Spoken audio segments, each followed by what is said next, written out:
Obtaining 10x rewards. Reincarnated into a novel as a side character. By Winterdragon_1. Chapter 211. The chief simply bowed and said, his voice stiff with formal deference, "Sir, it is our negligence that damned heretics have infiltrated our peaceful city. I sincerely request you to exorcise this filth and stop them from dirtying our city. Don't worry. Just maintain a distance from this area and ensure no one enters within range. I wouldn't want to endanger any civilians here." Oliver's tone was as cold as the night air, his focus already shifting to the task ahead. His words, though calm, carried an undercurrent of authority that brooked no argument. The chief could sense it, this wasn't a matter of debate. No matter what, he still had to maintain a certain distinct authority as an exorcist. Oliver nodded and walked past the policeman, entering the playground. The sound of his footsteps was soft, yet each one seemed to echo in the empty space. The officer glanced one more time at Oliver's back before making up his mind and leaving the premises quickly. There was something unsettling about the boy's quiet confidence, something that made the chief want to be far, far away from whatever was coming next. Underscore underscore underscore underscore underscore underscore underscore underscore underscore underscore underscore underscore underscore underscore underscore underscore underscore underscore underscore underscore. Sure enough, this thing has grown considerably since the last time. His eyes narrowed as he scanned the area, his special sight peeling back the layers of reality to expose the truth beneath. Oliver murmured while staring at a particular inconspicuous spot in front of him. It was a sliding swing made for children to play on. It looked extremely normal, and no one would be able to tell any difference at all. But beneath the mundane exterior, darkness festered. Oliver doubted even exorcists of the same rank as him would easily notice anything unusual at first glance. To the naked eye, it was just an ordinary playground, but to him, it was a site of something far more sinister. But he wasn't like other exorcists, his eyes saw the unseen, the hidden dangers others would walk past without a second thought. However, while the swing appeared quite normal externally, from his point of view, using his special eyes, he could see a fetus-like object swirling in a cocoon of darkness. The fetus-shaped object was constantly rotating in a circular pattern, and it was growing at a speed visible to the naked eye. Each rotation seemed to pull in more darkness, feeding the twisted thing within.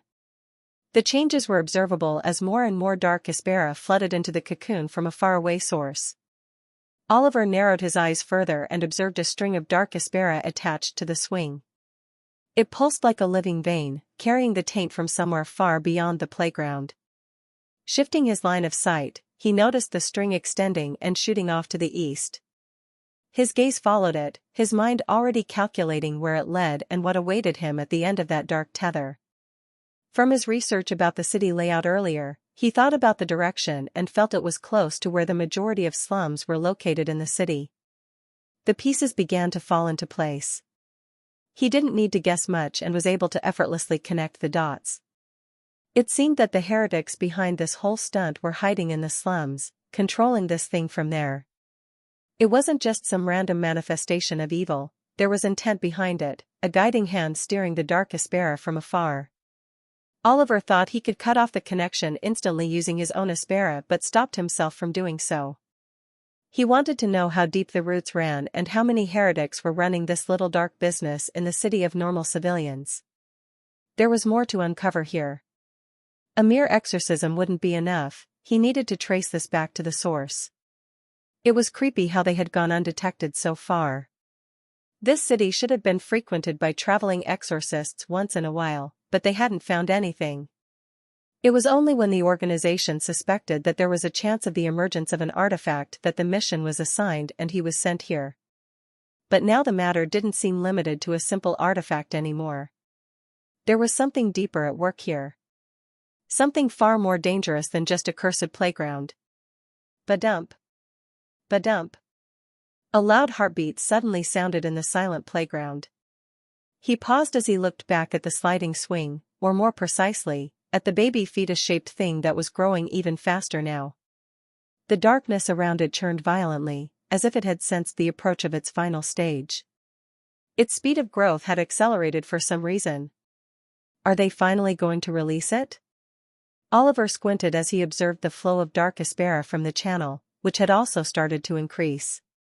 It was as if the heretics were funneling more and more power into the creature, pushing it to full maturity. The sound of a heartbeat echoed in his ears as the fetus seemed to expand, and the black mutant of a human-like thing was enlarging with every second. It looked like it was about to be born and emerge.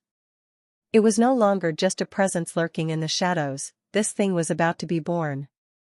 Boom! Suddenly, the dark aspera exploded, and Oliver was forced to back away for a moment. He looked at the swing. A black humanoid being started to tear off the black cocoon that was enveloping it. Oliver's brows furrowed as he looked at the creature in disgust. The air around him grew foul, thick with the stench of decay and corruption. There was an overwhelming stench of decay radiating from the creature. It was nauseating and suffocating to be in the vicinity of such a thing. What sort of thing is this? It's definitely not a demon. Oliver thought deeply. He knew well how demons felt and smelled. Moreover, he had never seen such a thing before. The creature had white irises like a human but, at the same time, 3 large mouths were hanging on the being's face, constantly exhaling a gray smoky mist. He frowned. The humanoid body, the human-like eyes, and mouth. A hybrid? Chapter 2:12. A sort of hybrid? Oliver's frown deepened as he suspected the possibility. The thing before him wasn't natural, it was a grotesque combination of things that should never have been merged. He felt more and more sure of his theory that the creature was not simply a demon or human, but a hybrid of the two.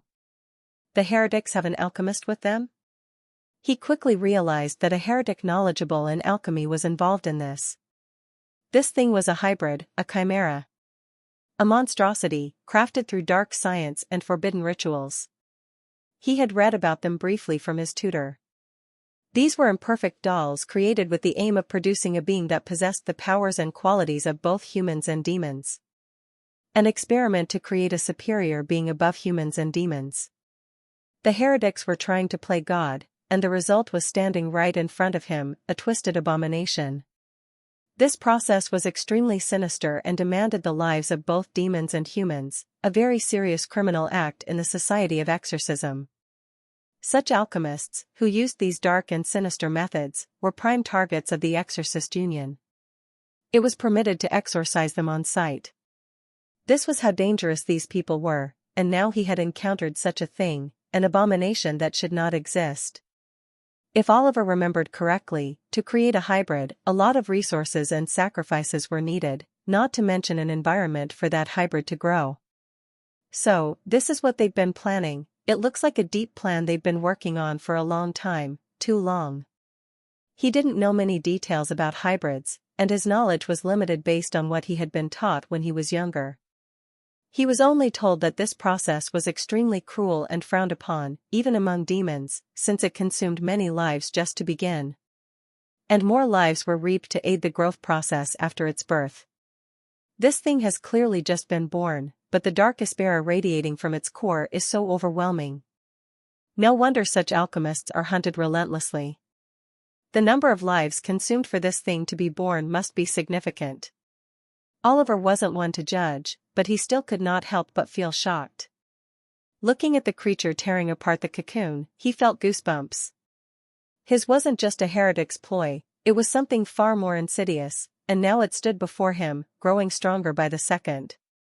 And this wasn't a heretic with fake strength but an actual chimera, and the strength it had was definitely real and dangerous. Oliver's eyes glinted with both disgust and caution. This creature was a real threat, one that required his full attention. Oliver lowered his arms as aspera started to fluctuate violently behind him. The air was heavy with an eerie stillness as the faint light of dawn barely pierced the foggy horizon. Oliver stood a few paces away, his eyes locked on the grotesque chimera emerging from the remnants of its cocoon. The creature's pitch-black humanoid form shuddered violently, 3 loose mouths hanging grotesquely from its chest, twisting and gaping as if trying to make sense of the world. It looked unnatural, an insult to both human and demon, a thing that shouldn't exist. Its eyes, cold, human-like, glowed with a menacing hunger for souls. A rapier suddenly appeared in his hand, retrieved from his mind space. Oliver's rapier trembled in his grip, not from fear, but from the weight of the situation. The tension in the air was almost palpable, his instincts screaming at him to act quickly. He calmly observed the chimera's behavior. A rotting stench, which made Oliver's skin prickle and his senses sharpen, came from the chimera. The smell was thick, like decay left to rot for centuries, overpowering and vile. This creature was mindless, driven only by the urge to devour as many souls as it could. As the chimera tore the last shreds of its cocoon, Oliver's instincts screamed at him to strike first. He wasn't about to let this abomination gain the upper hand. He channeled his aspera into his rapier, gripping it with resolve. The edges glowed faintly as he prepared his first move. He couldn't let this abomination have the advantage. Sovereign strike of infinite freedom. Without hesitation, Oliver used his best rapier technique, not wanting to hold back. With a swift step forward, Oliver's spear lashed out like a viper, cutting through the early morning mist. The movement was sharp, precise, with the intent to end the battle quickly. His strike was aimed at the chimera's chest, directly at the grotesque mouths. The rapier struck true, but instead of piercing flesh, it rebounded with a dull thud, the dark aspera surrounding the chimera acting like a shield. The force of the impact reverberated up Oliver's arm, making his grip falter for a split second. A sharp, grating groan escaped from one of the creature's mouths, sending a shiver down Oliver's spine. The chimera instinctively blocked the rapier. It moved with a terrifying speed for something so monstrous. Although it had no intellect, it still had sharpened instincts and probably sensed the danger behind the rapier move. "TCH, tougher than expected," Oliver muttered under his breath, leaping back as the chimera surged forward with terrifying speed. Its movement was almost unnatural, the way it lunged, half staggering, half sprinting, towards him. Its long, grotesque arms swiped at him, the claws gleaming with raw dark aspera, lethal with every swing. Oliver dodged, barely avoiding the strike. His body flickered as he used the 6 thoughtful steps of the spirit, his movement technique allowing him to blur out of sight momentarily. The world around him blurred as he shifted, reappearing just in time to dodge another vicious swipe. He appeared behind the chimera, hoping to catch it off guard, but the creature was relentless. It whirled around with unnatural agility, a wicked grin splitting across all 3 mouths. Chapter 213. Oliver's pulse quickened. He could feel the weight of the dark aspera pressing down on him like a suffocating blanket. The creature's dark aspera tried to crush him, bearing down like a weight on his chest. He needed to weaken it, or else it would be difficult to get close. Each breath felt heavier, the air around him thickening with the creature's corruption. Dark aspera was especially harmful to exorcists with pure, untainted aspera. He needed something more. Something potent enough to burn away this darkness. He raised his hand, black flames dancing at his fingertips. Holy flames of nightmare. With a sharp thrust of his palm, the black flames burst forth and engulfed the chimera. The flames roared to life, scorching the ground beneath them as they wrapped around the creature. The flames howled as they licked at the dark aspera, burning through the corrupted energy. For a moment, Oliver thought he had gained the upper hand. The chimera staggered, its grotesque form jerking as the holy flames gnawed at its flesh. The chimera staggered, its movements growing sluggish as the holy flames feasted on its defenses. But then, with a bone-chilling roar, the creature surged forward, seemingly unfazed by the damage it had taken. It powered through the fire, a primal fury driving its limbs. It didn't stop. Instead, it let out a deafening roar that almost shattered Oliver's ears. With a furious bellow, the chimera lunged through the fire, ignoring the damage. Its claws came down like hammers, savage and fierce. Those terribly sharp claws scraped against Oliver's arm, tearing through his cloak and drawing blood. What? Pain flared up his arm, sharp and searing, as the creature's claws ripped into him. The searing pain jolted him as he was thrown back by the force of the blow. He skidded across the dirt, his breath ragged, eyes narrowing at the creature that now loomed over him. It was growing wilder, losing control, the dark aspera around it pulsating violently. It was clear that the chimera was losing control, slowly going berserk.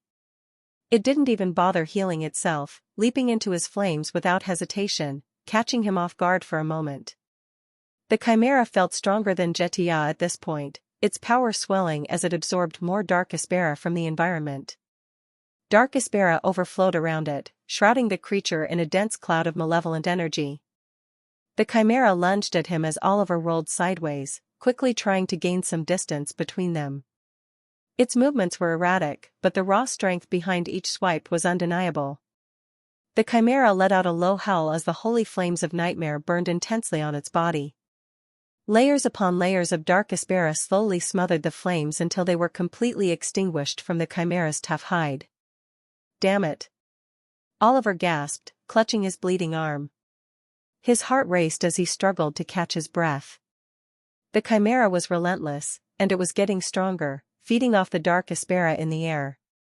His strikes, his flames, they weren't enough to stop it. Not yet. Come to think of it, this is the first time a demonic being has actually managed to injure me. He couldn't help but feel the gravity of the situation. But he wasn't finished. His body screamed in protest, but his mind remained calm. Forcing himself to his feet, Oliver calmed his mind. The eternal winter physique hummed inside him, his control over ice limited but present. He used a fine layer of ice to close his wound, stopping the bleeding with the help of frost. The chill numbed the pain slightly, giving him a moment of clarity. As his arm healed, he raised his uninjured hand and summoned a wave of freezing air, attempting to slow the chimera's movements. The frost crept across the ground like a living thing, reaching out to entrap the creature. The frost spread across the ground, creeping up the creature's legs and binding it in place for a moment. It thrashed wildly, cracking the ice, but it bought him the time he needed. "This is going to hurt." Oliver dashed forward, calling upon his palm technique. His movements were swift, a blur of energy and precision as he closed in. His eyes locked onto the chimera's eerie, human-like eyes, determination burning behind his cosmic void gaze. He wouldn't use it recklessly, just enough to seize the creature's attention and daze it. Eternal 12 lies palm. The air shimmered around Oliver's outstretched hand as 12 massive spectral giants appeared, their palms mirroring his own strike. Each palm was a projection of pure, condensed force, aiming to crush the chimera beneath their might. They descended on the chimera all at once, their blows crashing into the creature's body with the force of a mountain. The ground shook with each impact as the chimera howled in agony, its grotesque mouth twisting and contorting, unable to process the overwhelming assault. But even as the illusion struck, Oliver could feel it. The chimera's body was far from breaking. It was a beast driven by pure, chaotic hunger. The dark aspera swirled violently around it, resisting the attack. The creature's body cracked, but it did not fall.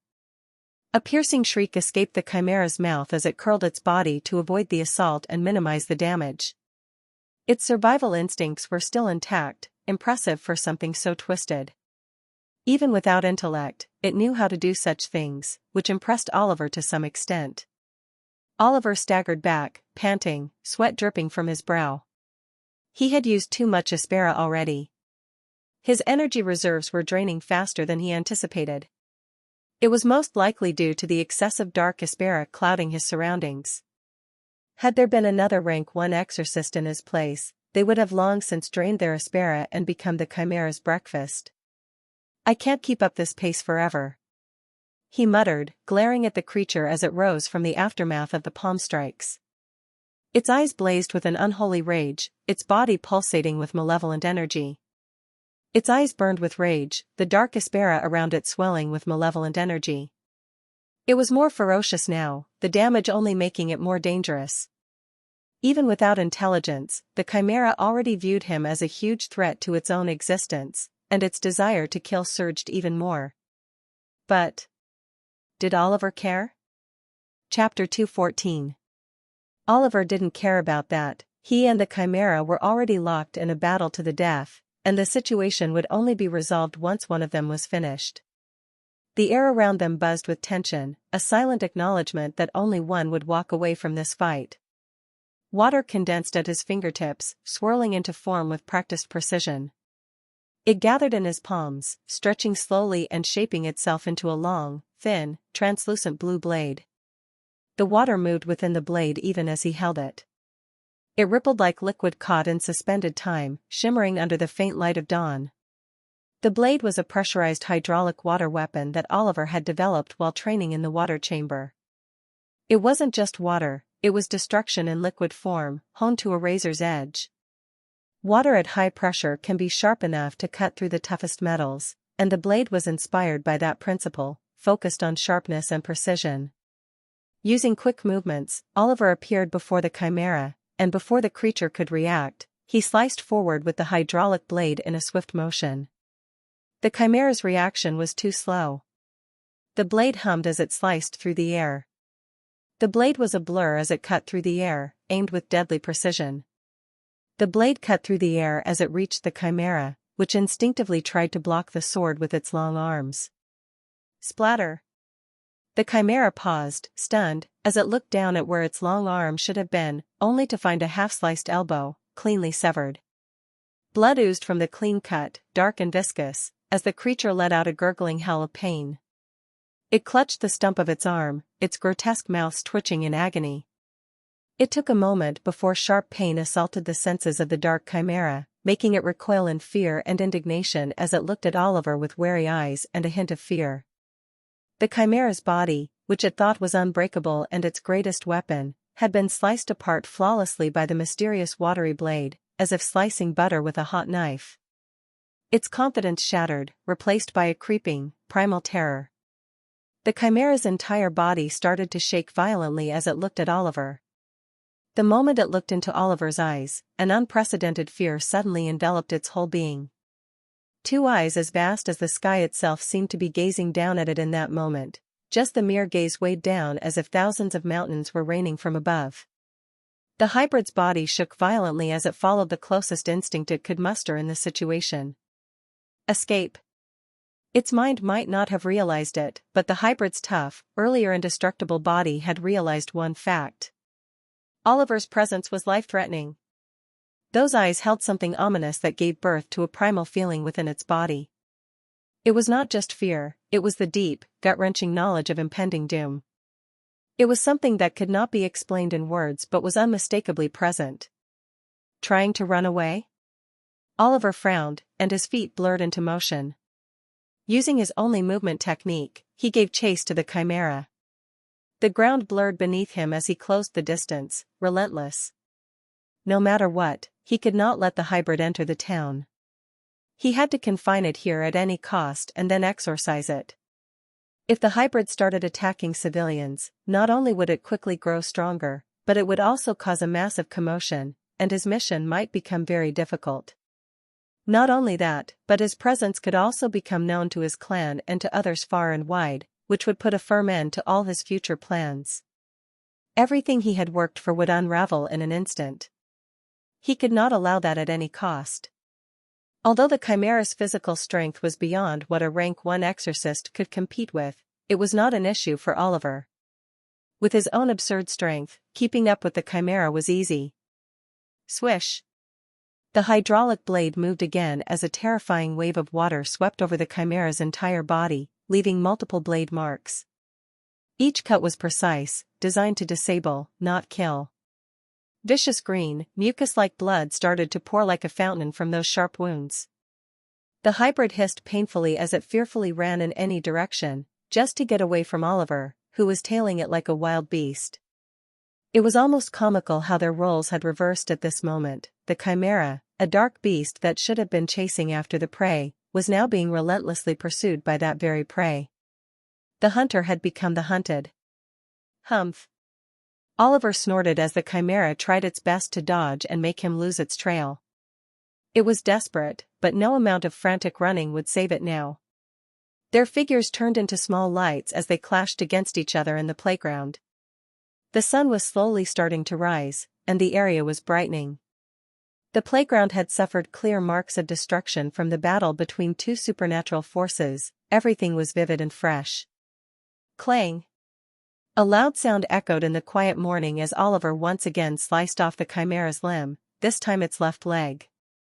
The hybrid roared furiously, collapsing to the ground, unable to balance itself to escape further. Oliver was lucky that the hybrid before him didn't seem to have developed any regenerative abilities, or it would have truly turned into a nightmare. The hybrid looked at Oliver, who was calmly staring at it, and felt restless, anxiously dragging itself away. It could sense its own end creeping closer. "It's time to face your exorcism." Oliver's eyes turned cold as he muttered, and in the next moment, a torrent of pitch-black flames engulfed the chimera whole. Roar. It was a fierce roar of struggle from a beast at its end. Even after losing its mind, the chimera still did not dare to approach Oliver. The fear instilled into the chimera was so strong that, even at its end, it tried to escape from Oliver, who was standing still, watching the hybrid crawl. It was as if the mere presence of the boy was enough to drive the creature mad with terror. Chapter 2:15. The reason Oliver wasn't moving was not because he was enjoying the chimera's final moments of struggle, but because he was observing something more profound and deeper above it. There was something else, something hidden within its dying form.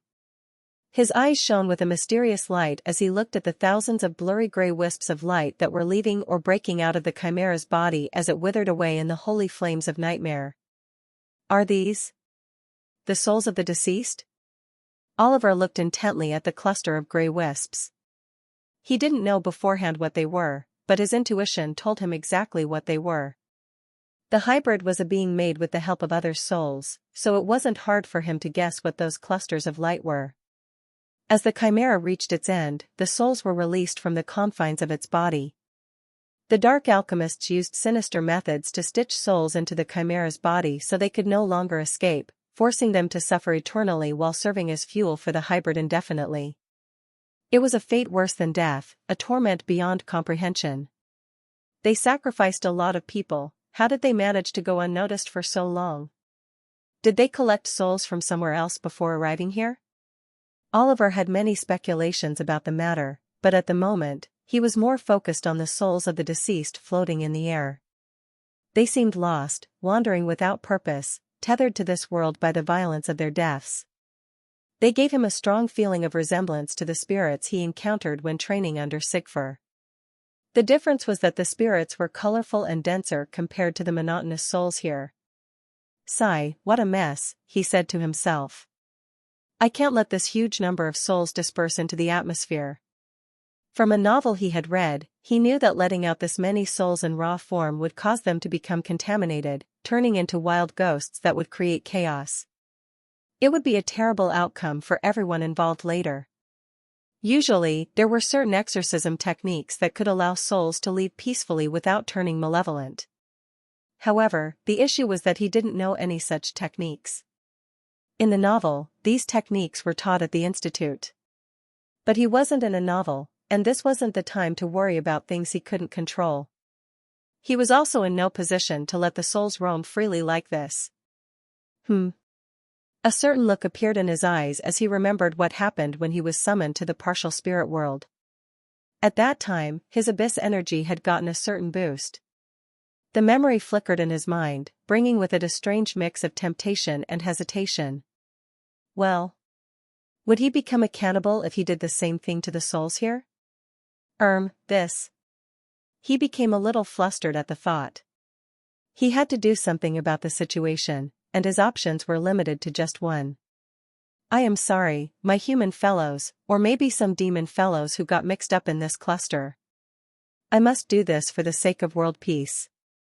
Oliver looked sorrowful for a moment, and before anyone could even react, a large amount of corrupt reddish-black energy instantly engulfed the large cluster of souls and disappeared in less than a second.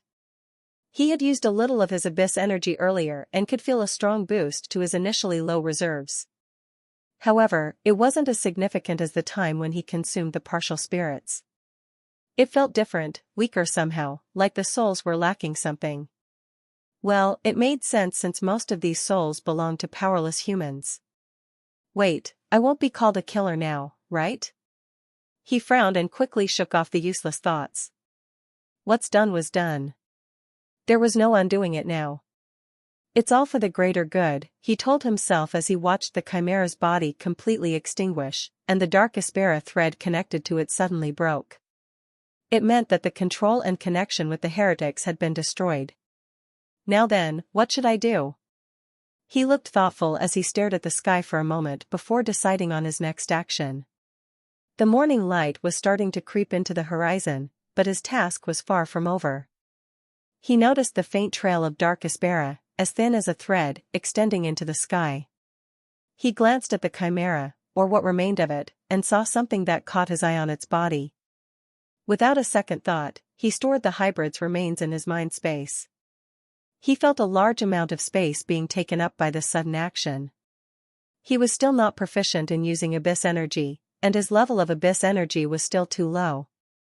From the cryptic knowledge he had obtained last time, he knew the stronger his abyss energy became, the vaster his mind space would be in the future. It was limitless. Oliver then quickly followed the slowly disappearing thread of dark Aspera, heading directly toward where the heretics responsible for the whole situation were most likely hiding. He moved quickly, every second wasted increasing the risk of losing his lead. In the underground dark chamber. A few hours ago. 2 heretics were seated in meditative positions facing one another. The woman was responsible for manipulating the dark Aspera and controlling the hybrid's consciousness, while the man's role was to keep reciting a script from an ancient scroll he held, which must not be stopped while the woman concentrated on controlling the chimera. It was crucial that he continued until the woman stopped herself first. Their main goal was the revival of their lord and the restoration of their dark sex heritage to how it used to be. To achieve that, they needed to direct the chimera toward them and have it merge with the decaying skull placed between them. This skull, inscribed with runic characters, would allow their lord to possess the chimera and help him revive. They could not directly bring the hybrid fetus back to this underground base, as the conditions for it to be born required strict environments best suited for the playground. They had planned everything carefully. They would let the hybrid be born, then allow it to rampage in the city to grow stronger before ordering it back to the underground base, where they would use it to revive their lord. Their victory was all but assured, at least, that's what they believed. Everything was flawless. It was supposed to be flawless, at least. Chapter 216. Everything was flawless. It was supposed to be flawless, at least. The man who was constantly reading the scroll and mumbling incoherent words glanced at the woman. He could see a tense expression on her face as she frowned deeply. There was a stiffness in her posture, a trembling in her fingers that she couldn't hide. Her brows were furrowed, and beads of sweat had gathered at their base, slowly sliding down her face. Is she having difficulty controlling the hybrid? It shouldn't be that strong yet to pose any issues. A sense of foreboding emerged in the man's heart as he observed his partner's uneasy expression. It was obvious to him that something was wrong, but he still suppressed the anxiety and doubt in his mind, attributing it to the chimera being too powerful and complex for them to control. And yet, the seed of fear was planted. Then, something happened. A horrible retching sound cut through the still air. Cough. The woman, who had her eyes closed, opened them wide and vomited blood all over. I am possible. What? What happened? The man stood up in alarm, no longer continuing the chant. He could feel his own heartbeat quicken, dread sinking into his gut. Dead. The man's expression changed wildly when he heard the woman's weak whisper. What is it? What do you mean by dead? He couldn't help but ask, though his gut was already in his throat, and his doubts and suspicions were at their peak. The woman's complexion was pale and unsightly, with blood staining her white face. Her hollow eyes and broad nose made her look extremely hideous in that moment. Her breathing was ragged, and the trembling in her body worsened. Say something, the man urged her, dying inside at the thought that their years of preparation might have just collapsed. The fetus is... The fetus? What happened to it? The man could no longer remain calm. It's dead. The woman let out a small voice, a dazed look in her eyes. What? Explain clearly right now, the man demanded. The fetus was born, and I managed to successfully establish a connection to it, but suddenly I felt it go still, as if some sort of obstruction was happening around it as the connection grew faint. I tried to see what was happening but couldn't. And then, all of a sudden, the hybrid died, and I, who was connected to its mind, suffered the shock. My aspera has been drained, and I feel that even my core has suffered, she said in a gloomy voice. The core was the source of aspera they had formed with the help of demons. It was an imitation of a demon's heart, which was often their source of aspera as well. Any damage to it could be fatal in many cases. The weight of her words sank into the man like stones, pulling him deeper into despair. It looks like our plans have been exposed. The man forcefully calmed himself and thought about his next course of action. Wrap up. We are leaving this city and will probably be laying low for some years now, he told the woman, who looked at him with a sour expression. Seeing this, the man sighed. I know what you're feeling, but the opponents aren't something we can handle on our own, especially given your situation right now. She glared at him, but her expression softened. He was right, and she hated it. Damn those exorcists, the woman cursed, but she still got up in the end. Her partner was right, it wasn't the time to be angry. If they survived, they could rebuild everything. The revival of their Lord was what mattered most. Just as the man was about to gather their things, his hair stood on end as he instinctively deployed all of his dark aspera at once, blocking a terrifying sword swing aimed at his back. Crash! Despite his efforts, he was sent flying, crashing into the walls of the dimly lit basement. Who are you? The woman screamed, her voice filled with vigilance, as she looked behind. The lights in the basement flickered as an ominous aura suddenly filled the small room. It was a suffocating presence, like the very air had thickened around them. The flickering lights, coupled with the sudden chill in the air, sent shivers down the woman's spine. Squinting, she saw a figure in the corner of the basement. Her heart nearly jumped to her throat. How long had that figure been there? Why couldn't either of them sense it? It was like a scene straight out of a horror movie, except it wasn't a movie, it was real life.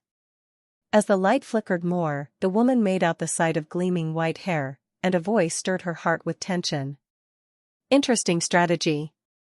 In the Celestial Paradox clan. Please spare us. We were wrong, cousin. From today onwards, we'll never interfere with you. I swear on my name that I'll never cross your path again. Please let us live. 5 children, around Oliver's age, knelt on a stone platform, begging for their lives. In front of them was a familiar girl with shiny golden hair and gem-like red eyes. She stared at the group with a nerve-wracking intensity, making them tremble in fear even more. None of them dared to meet her eyes, prostrating before her. The air around them was heavy, their desperation palpable. All of them shared one thing in common, severe bruises and deep wounds on their bodies, as if they had just been beaten to the verge of death moments ago. The girl was none other than Evelyn. She wore an expressionless facade as she looked at her so-called cousins from the branch families. Her gaze was cold, unfeeling, as though they were nothing more than insects beneath her boot. They were related to her in name only. None of them had ever shown any intention of forming a sibling relationship with her. All of them were snakes, trying to root her out. They had conspired together and tried to cripple her during the clan's event, but she managed to face their disgusting schemes with strength and will. Later, after the event, she brought up their actions, but they all denied it to her face and even accused her of unknown crimes, intending to push her into a deep pit. Clees and aunts whom she once held in high regard didn't interfere and watched from the sidelines with snickering smiles as she fell deeper and deeper into the web of lies their children had prepared. Their smirks were like daggers, twisting deeper as each false testimony piled on. She realized too late that they were just as involved in everything. Her parents were people of important positions and usually didn't have the time to attend clan events. But she felt that her strict father, even if he had been present, would not have interfered. Would he have helped? She doubted it. He would have simply considered this a test for her to overcome and display her abilities as the potential future head of the clan. In this time of war, there was no place for weaklings. Support would be provided when necessary, but individual ability was valued above all else. So, things escalated, and even the elders had to get involved in the conflict. Later, her cousins proposed a death duel, where opponents were allowed to kill each other without consequences. It was a barbaric duel that was highly frowned upon by her clan members. Naturally, the elder opposed this as well, since it was idiotic for potential powerful exorcist seedlings to battle each other to death over trivial, childish matters. However, the elder was later pressured by her uncles and aunts and had to permit the duel to take place. It was then that Evelyn realized how deeply rotten her family truly was. Evelyn's trust in her cousins and other relatives hit rock bottom after that. They really wanted to kill her to seize more power and control in the clan's future. She had always considered them her family, but they wanted to drown her. Each betrayal chipped away at her faith in blood ties, leaving nothing but bitterness. She wondered if this was all there was to relationships in this world. Were all the people she was close with like this? Only maintaining relationships with her for their own benefit, with no mutual feelings of growth or familial love? Was this how families in other major clans were too? She thought of her friends, Oliver, Daniel, Amber, Alfonso. Were their clans like this too? Were their siblings also after their lives to gain more power? She shook her head. She doubted it was this bad for others. But she felt that Oliver and Nadia from the Mystic Purge clan must have faced similar situations to hers. From the infamous rumors of cold-blooded nature and the intense power struggles in that clan, she felt it was highly likely that those two had also been constantly targeted by their relatives. From what her elders had told her about the clan, Nadia was most likely to succeed as the next head of the Mystic Purge family. Maybe she had her own special circumstances. That only left Oliver. Of all the others, Evelyn felt Oliver was the most normal, just like her. In a way, whenever she compared them, she found that Oliver matched her vibe the most. He had a calmness about him that reminded her of herself, or at least who she used to be. He was neither overly cautious nor overly reckless. He was just like her sister. For a moment, she felt a strong sense of familiarity with Oliver. Unlike her, he was stronger and always had this friendly and approachable demeanor. Not to mention, he was good with crowds and had a great deal of charisma, just like her sister. She suddenly realized she had a lot to improve. Her eyes turned determined as she thought about what Oliver would have done in such a scenario. Would he have suffered a setback and become depressed? Would he have been swallowed by defeat? Let them win by sinking into despair? No. He would have hardened his will even more and moved forward with even greater vigor. Her blood began to boil as adrenaline pumped through her body. If he could rise after falling, why couldn't she? If he could do it, then what was her excuse? If she wanted to achieve her goal and bring peace to this world, she could no longer afford to be depressed by such trivial matters. There were going to be countless people trying to obstruct her path toward her goal. She would have to rise above them, utilize their schemes, and turn them into stepping stones. Her hands tightened into fists. She wasn't going to let them bury her. She had promised herself to reach a level where she could stand on equal footing with her sister and Oliver. There was no way she was backing out now. She took a deep breath and glanced at her fake siblings, then at their parents in the audience, her so-called uncles and aunts. Their expressions were ironic, completely opposite to what they had been at the beginning: anger, panic, desperation. Yet all they could do was watch despite all that. The duel was sacred, and the elders were witnesses. No one was allowed to interfere once it began until the winner chose to end it. Evelyn! Stop right now! One of the middle-aged women shouted in desperation as she looked at the girl and then at her son lying before her. Huh! Evelyn couldn't help but let out a sarcastic laugh. She didn't feel anger. Just pity. Evelyn! What do you mean? There's no need to go so far between siblings, a man said in a loud, overbearing voice that reverberated throughout the arena. Siblings? She muttered the word, finding it laughable now. Noisy, Evelyn mumbled. Her eyes darkened, tired of the hypocrisy surrounding her. How hypocritical of them to say this now. Even though her tone was low, in the silent stadium filled with exorcists, everyone could hear what she said. You. The man's expression changed as veins popped on his forehead. Evelyn ignored the man and raised her hand high. Joining her index finger with her middle finger, she formed a seal. It looked as if she was about to make the final move.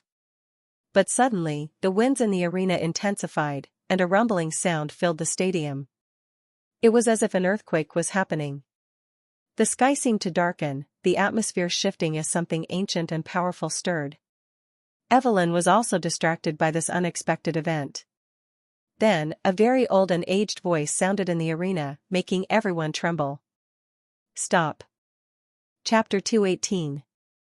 The voice echoed as all of the onlookers were stunned, seeing a figure floating in the sky above the stadium. The person was an old woman dressed in pristine white clothes. The air seemed to crackle with authority, as if her mere arrival had shifted the balance of power in the stadium. Elder Payne. A series of exclamations followed as the people below recognized the old woman. Everyone knew her as one of the branch elders of the clan. She had great prestige, and her strength was profound. She was not someone who appeared without reason, and for her to be here now meant something serious was about to happen. For her to appear at this moment could only mean one thing. She was here to save the other heirs from being killed. The uncles and aunts in the audience chamber saw this and felt relieved.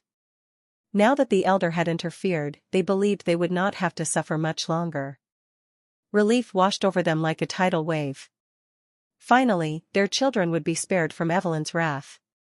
Evelyn glanced up at the sky and met the elder's gaze. "What do you mean by that, elder?" she calmly asked. "The duel was just and fair and took place under the proper witnesses. According to the rules, I am allowed to claim their lives." Her words were cold, even though she spoke calmly. There was no malice in her tone, just a chilling truth that left no room for sentiment. Elder Payne was unfazed by her cold words. She simply said, "Let this matter go. You've already made them miserable. Why should I spare them when they tried to take my life? I don't think they would have spared me if I were in their position right now." Evelyn's eyes flickered as her emotions threatened to spill out. Her heart pounded in her chest, a storm of anger and frustration raging beneath her calm exterior. She controlled the tears that were ready to burst at any moment, putting on a brave front as she calmly asked the elder in front of her. She felt frustrated and angry. Why was the elder interfering now? Why hadn't she interfered earlier when they were all ganging up against her? Where was this interference when she had been fighting alone against their cruelty? A tight knot formed in her heart, and her throat felt heavy. The elder, unmoved, said, "You all represent the future of the clan and our cherished talents. It does not make sense for them to die here." The words stung, each one feeling like a dismissal of her own worth. Them. Not you all. Evelyn smiled bitterly. Even now, the elder said them and not you all, which meant she didn't consider Evelyn's opinion at all. "Would you have interfered if I were in their shoes?" she asked, controlling her trembling voice. Despite being just a kid, she was controlling herself better than anyone right now. She refused to shed tears, knowing they would mock her later if she broke down. She wasn't going to let them see her weakness, not now. Not ever. The elder was silent for a moment before replying. "Of course. I would have saved you too." Lies. The elder was lying with such a straight face that Evelyn felt even more bitter. Such a fake display of affection repulsed her. How many more lies would she have to swallow before they stopped treating her like a fool? Was being kind equivalent to being taken as a fool? She took a deep breath and placed her hand on her chest. Her heartbeat was racing, she needed to calm down and not let the elder's powerful aura suppress her. She coldly looked at the floating elder and then turned her gaze back to her kneeling siblings. Some of them wore mocking expressions, feeling as if they were already saved and laughing at her inability in their hearts. "I refuse," Evelyn boldly said as she resumed the hand seal she had formed earlier. Her voice rang out like a final judgment, sharp and cutting through the air. The siblings who had been snickering now looked at her in terror. "Evelyn! The elder's aura flared up, clearly agitated. Give me face for now and let them go. She used her prestige and name. This statement of giving her face indirectly meant that the elder would later owe her a favor, and that Evelyn should not push further. If she did anything now, it would be akin to disrespecting the elder's authority and reputation. It wasn't just a request, it was a demand, cloaked in tradition and authority. It basically meant, do me a favor by maintaining my dignity or reputation in this moment. The implication was that the elder expected her to hold back, and in return, she might address the issue later or show appreciation. Face? Evelyn's voice, laced with sarcasm, sounded in the silent stadium. She almost laughed at the absurdity of it. She wanted her to show leniency? If that's what she wanted, then. Sure. I'll give you some face. With that, she swiped her hand down, and 5 beams of white light shot out from her, directly entering the bodies of her 5 siblings. Arg! It hurts. Help me. The elder's expression changed as she saw what the girl had done, yet she couldn't stop her. The dual ground was under the surveillance of the main elders, and she dared not overstep her bounds. Her hands were tied by the very laws she sought to uphold. All she could do was persuade Evelyn from the outside. She hadn't expected the little girl to be so vicious and clever. She hadn't killed them, as the elder had asked, but instead, she had directly crippled the 5 of them with her aspera. What's more, she had used a special technique while doing so, one exclusive to the clan. This technique was an extension of sealing exorcism. A technique that was only made to be used on vicious demons. Chapter 219. The light beams that crippled the 5 kids belonged to Evelyn, and now their veins and hearts were permanently sealed with her aspera. Unless she released the lock, no amount of elixirs could restore their ability to use aspera. It was a technique often used on captured demons to prevent them from retaliating. Since she didn't kill them, this was essentially the equivalent of giving face in front of the public. She had turned the elder's own words against her, cleverly bending the rules without breaking them. She had outwitted the elder, following her words to the letter while exacting her own form of justice. The elder had no excuse to find trouble with her later either. Evelyn had given her face, but in the most ruthless way possible. Sigh, this girl truly bears the blood of the clan master. Such decisiveness at her age and mastery of techniques. Her cunning was beyond her years. She could almost see the clan head's image overlapping with Evelyn in her mind. The elder glanced at the people from her branch family and thought, these fools have really made me lose face today in front of the younger generation. I fear I'll have to stay in seclusion for a while, lest the other elders try to damage my reputation further after this. She felt a pang of anger in her calm heart. They had begged her to intervene when they could no longer control the situation. Their incompetence had cost her dearly. This wouldn't have happened if they had thought things through more carefully. They had pushed too far and underestimated the consequences. At least they're not dead. She shook her head, glanced one last time at Evelyn's back, and disappeared from the stadium. Her pride wounded, but her honor salvaged, barely. In the future, she would owe a favor to this clever girl. Humph. Evelyn snorted as she headed back to her residence. Her heart, however, was far from calm. It was a fitting punishment for them, they would now repent for their whole lives. But the bitterness of the day lingered in her thoughts. She soon reached a residence. It was not hers, but Bella's. She wanted to drop by and see how her sister was doing since she didn't attend the duel. No, it would be more appropriate to say that she hadn't come out of her residence much since they returned from training in the mountains. Her interactions with her sisters had decreased a lot during this time, so she couldn't help but worry that something was going on with her sister. She entered the residence without any guard stopping her, as it was not unusual for her to visit her sister unannounced. She soon approached her sister's room and was about to knock when she suddenly froze in her tracks.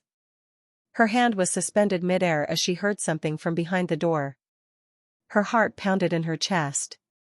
Cough, cough. It was a violent coughing sound, as if the person was seriously ill. A terrible dread gripped Evelyn, freezing her in place. I must not let it consume my mind and heart. I cannot afford to die here. Cough. It was her sister's voice, but she seemed to be in a terrible state at the moment. What? Consume my mind and heart? Die? What did she mean? Evelyn's heart leaped to her throat as she burst through the door with force and barged inside. Sister. Her expression changed wildly as she saw Bella lying weakly on her bed, blood leaking from her mouth. The floor was stained with patches of blood, and her eyes were dizzy. Sister. What happened? Evelyn immediately reached out to support Bella. I'll call the medics right now, she practically screamed, about to call the guards when Bella stopped her. No. Stop. Bella's voice was so faint, it barely registered. What do you mean, sister? You're bleeding so much. Something is wrong with your body. It's fine, Bella, now supported by her sister, said in a faint voice. It didn't seem fine at all. Evelyn's mind raced with fear. No, but... Calm down, Eve. Bella's gentle voice stopped the restless Evelyn. Evelyn knew her sister understood her own condition better than anyone. She would have been the first to call for the medics if it had been necessary. It was unbelievable that she had been hiding something like this. Her condition was clearly not right, but she hadn't told them? Why? Why didn't she say anything? Sister, I want an explanation, Evelyn demanded in a stern voice. Her heart was pounding so loudly it felt like the whole room could hear it. There was no room for carelessness when it came to Bella's health. No matter what, if Bella didn't satisfy her with an explanation, she would tell their mother directly.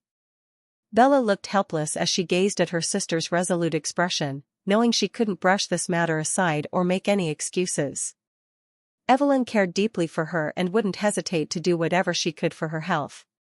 Well, how do I start? Bella made a complicated expression. Just tell me everything.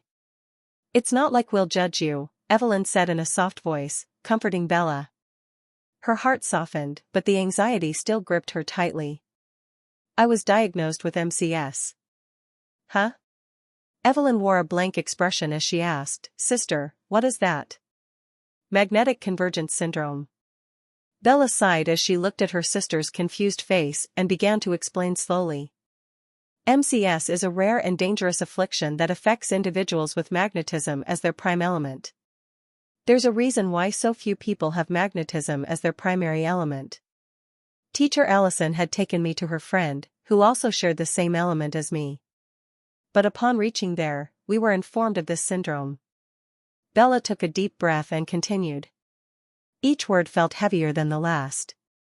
She soon explained what exactly was going on. Chapter 220.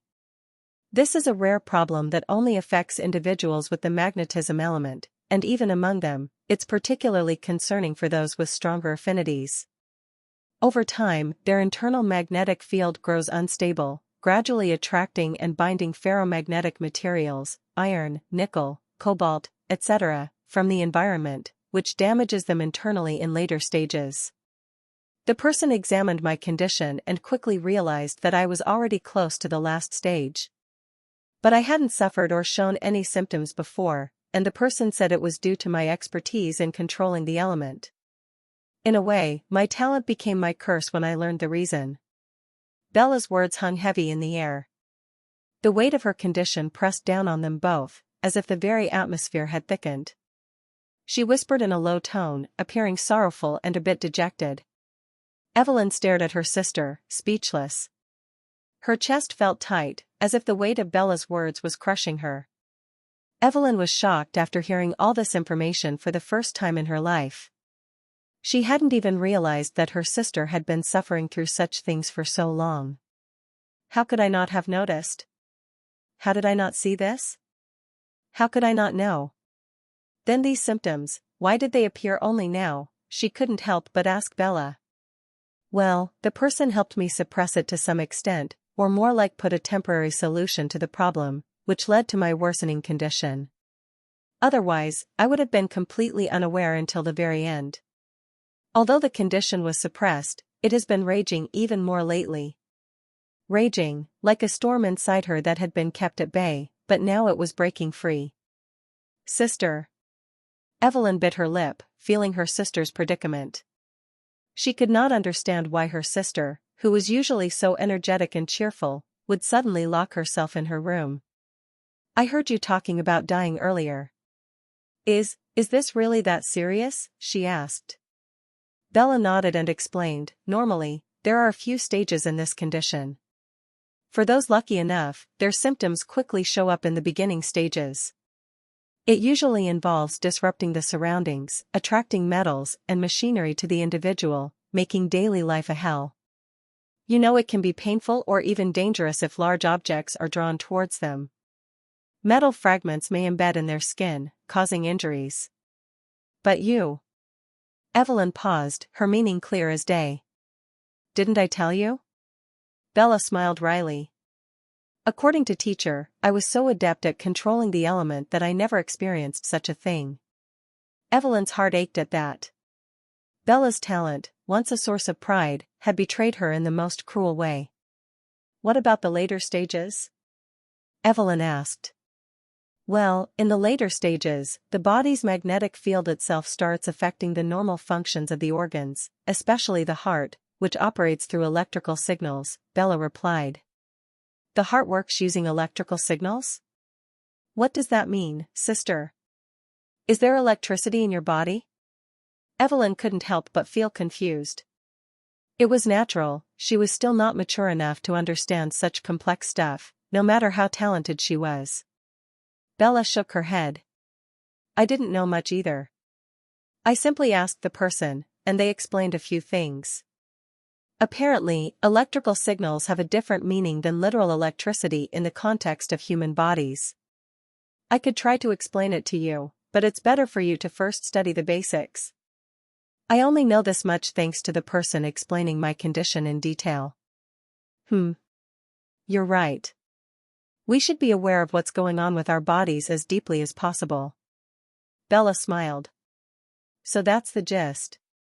This can cause irregular heartbeats, fatigue, and eventually life-threatening complications with elemental disruption. This is even worse than before, Evelyn mumbled to herself.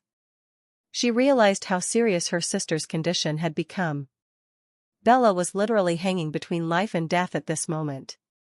Evelyn's heart sank further with every word. The gravity of the situation was finally sinking in, the cold fear of losing her sister tightening around her like a vice. What about the cure? What did teacher say about it? Evelyn asked, addressing the most important issue. Right now, they had to cure her sister of this condition before anything else. Teacher did talk to the person about this, and thankfully, there's a solution for this too, but what? Evelyn asked impatiently. Her sister was making her anxious with these pauses. Each pause felt like an eternity, each delay another step closer to despair. The materials required for the cure are not easily found. What are these materials? How rare can they be? Evelyn wondered. There are 3 things, a polarium ore that can absorb excess magnetic energy, which would serve to stabilize my internal field. Second, a fluxweave herb, a plant that grows only in areas with fluctuating magnetic fields. It could harmonize the magnetism within the body when brewed into a potion. Bella coughed lightly as Evelyn quickly poured some water for her. Take it easy and tell me slowly. There's no need to rush, she whispered. It's fine. The polarium ore, although rare, can still be accessed. Teacher Allison is already searching for it through her network. The plant can be found in the shifting iron planes, so that can still be found with some help. But the main issue is the third material. Evelyn's expression grew tense as she waited for her sister to finish speaking. It's the heart of a null beast. This? Evelyn had a perplexed look on her face. She didn't understand what her sister was saying. Bella sighed. It's a mythical beast with immunity to all forms of magnetism. A mythical beast. How are we going to find one? Evelyn was stunned, but Bella interrupted her. Even if we find one by some luck, what are the chances we will be able to subdue it and get its heart? We're talking about a mythical beast, not a dog. Then what are we going to do? Evelyn's voice rose in frustration, her desperation mirroring the hopelessness of the situation. Her hands clenched into fists, trembling with the weight of the impossible task before them. Chapter 221. I don't know. Bella shouted. Her voice cracked, raw with frustration and fear.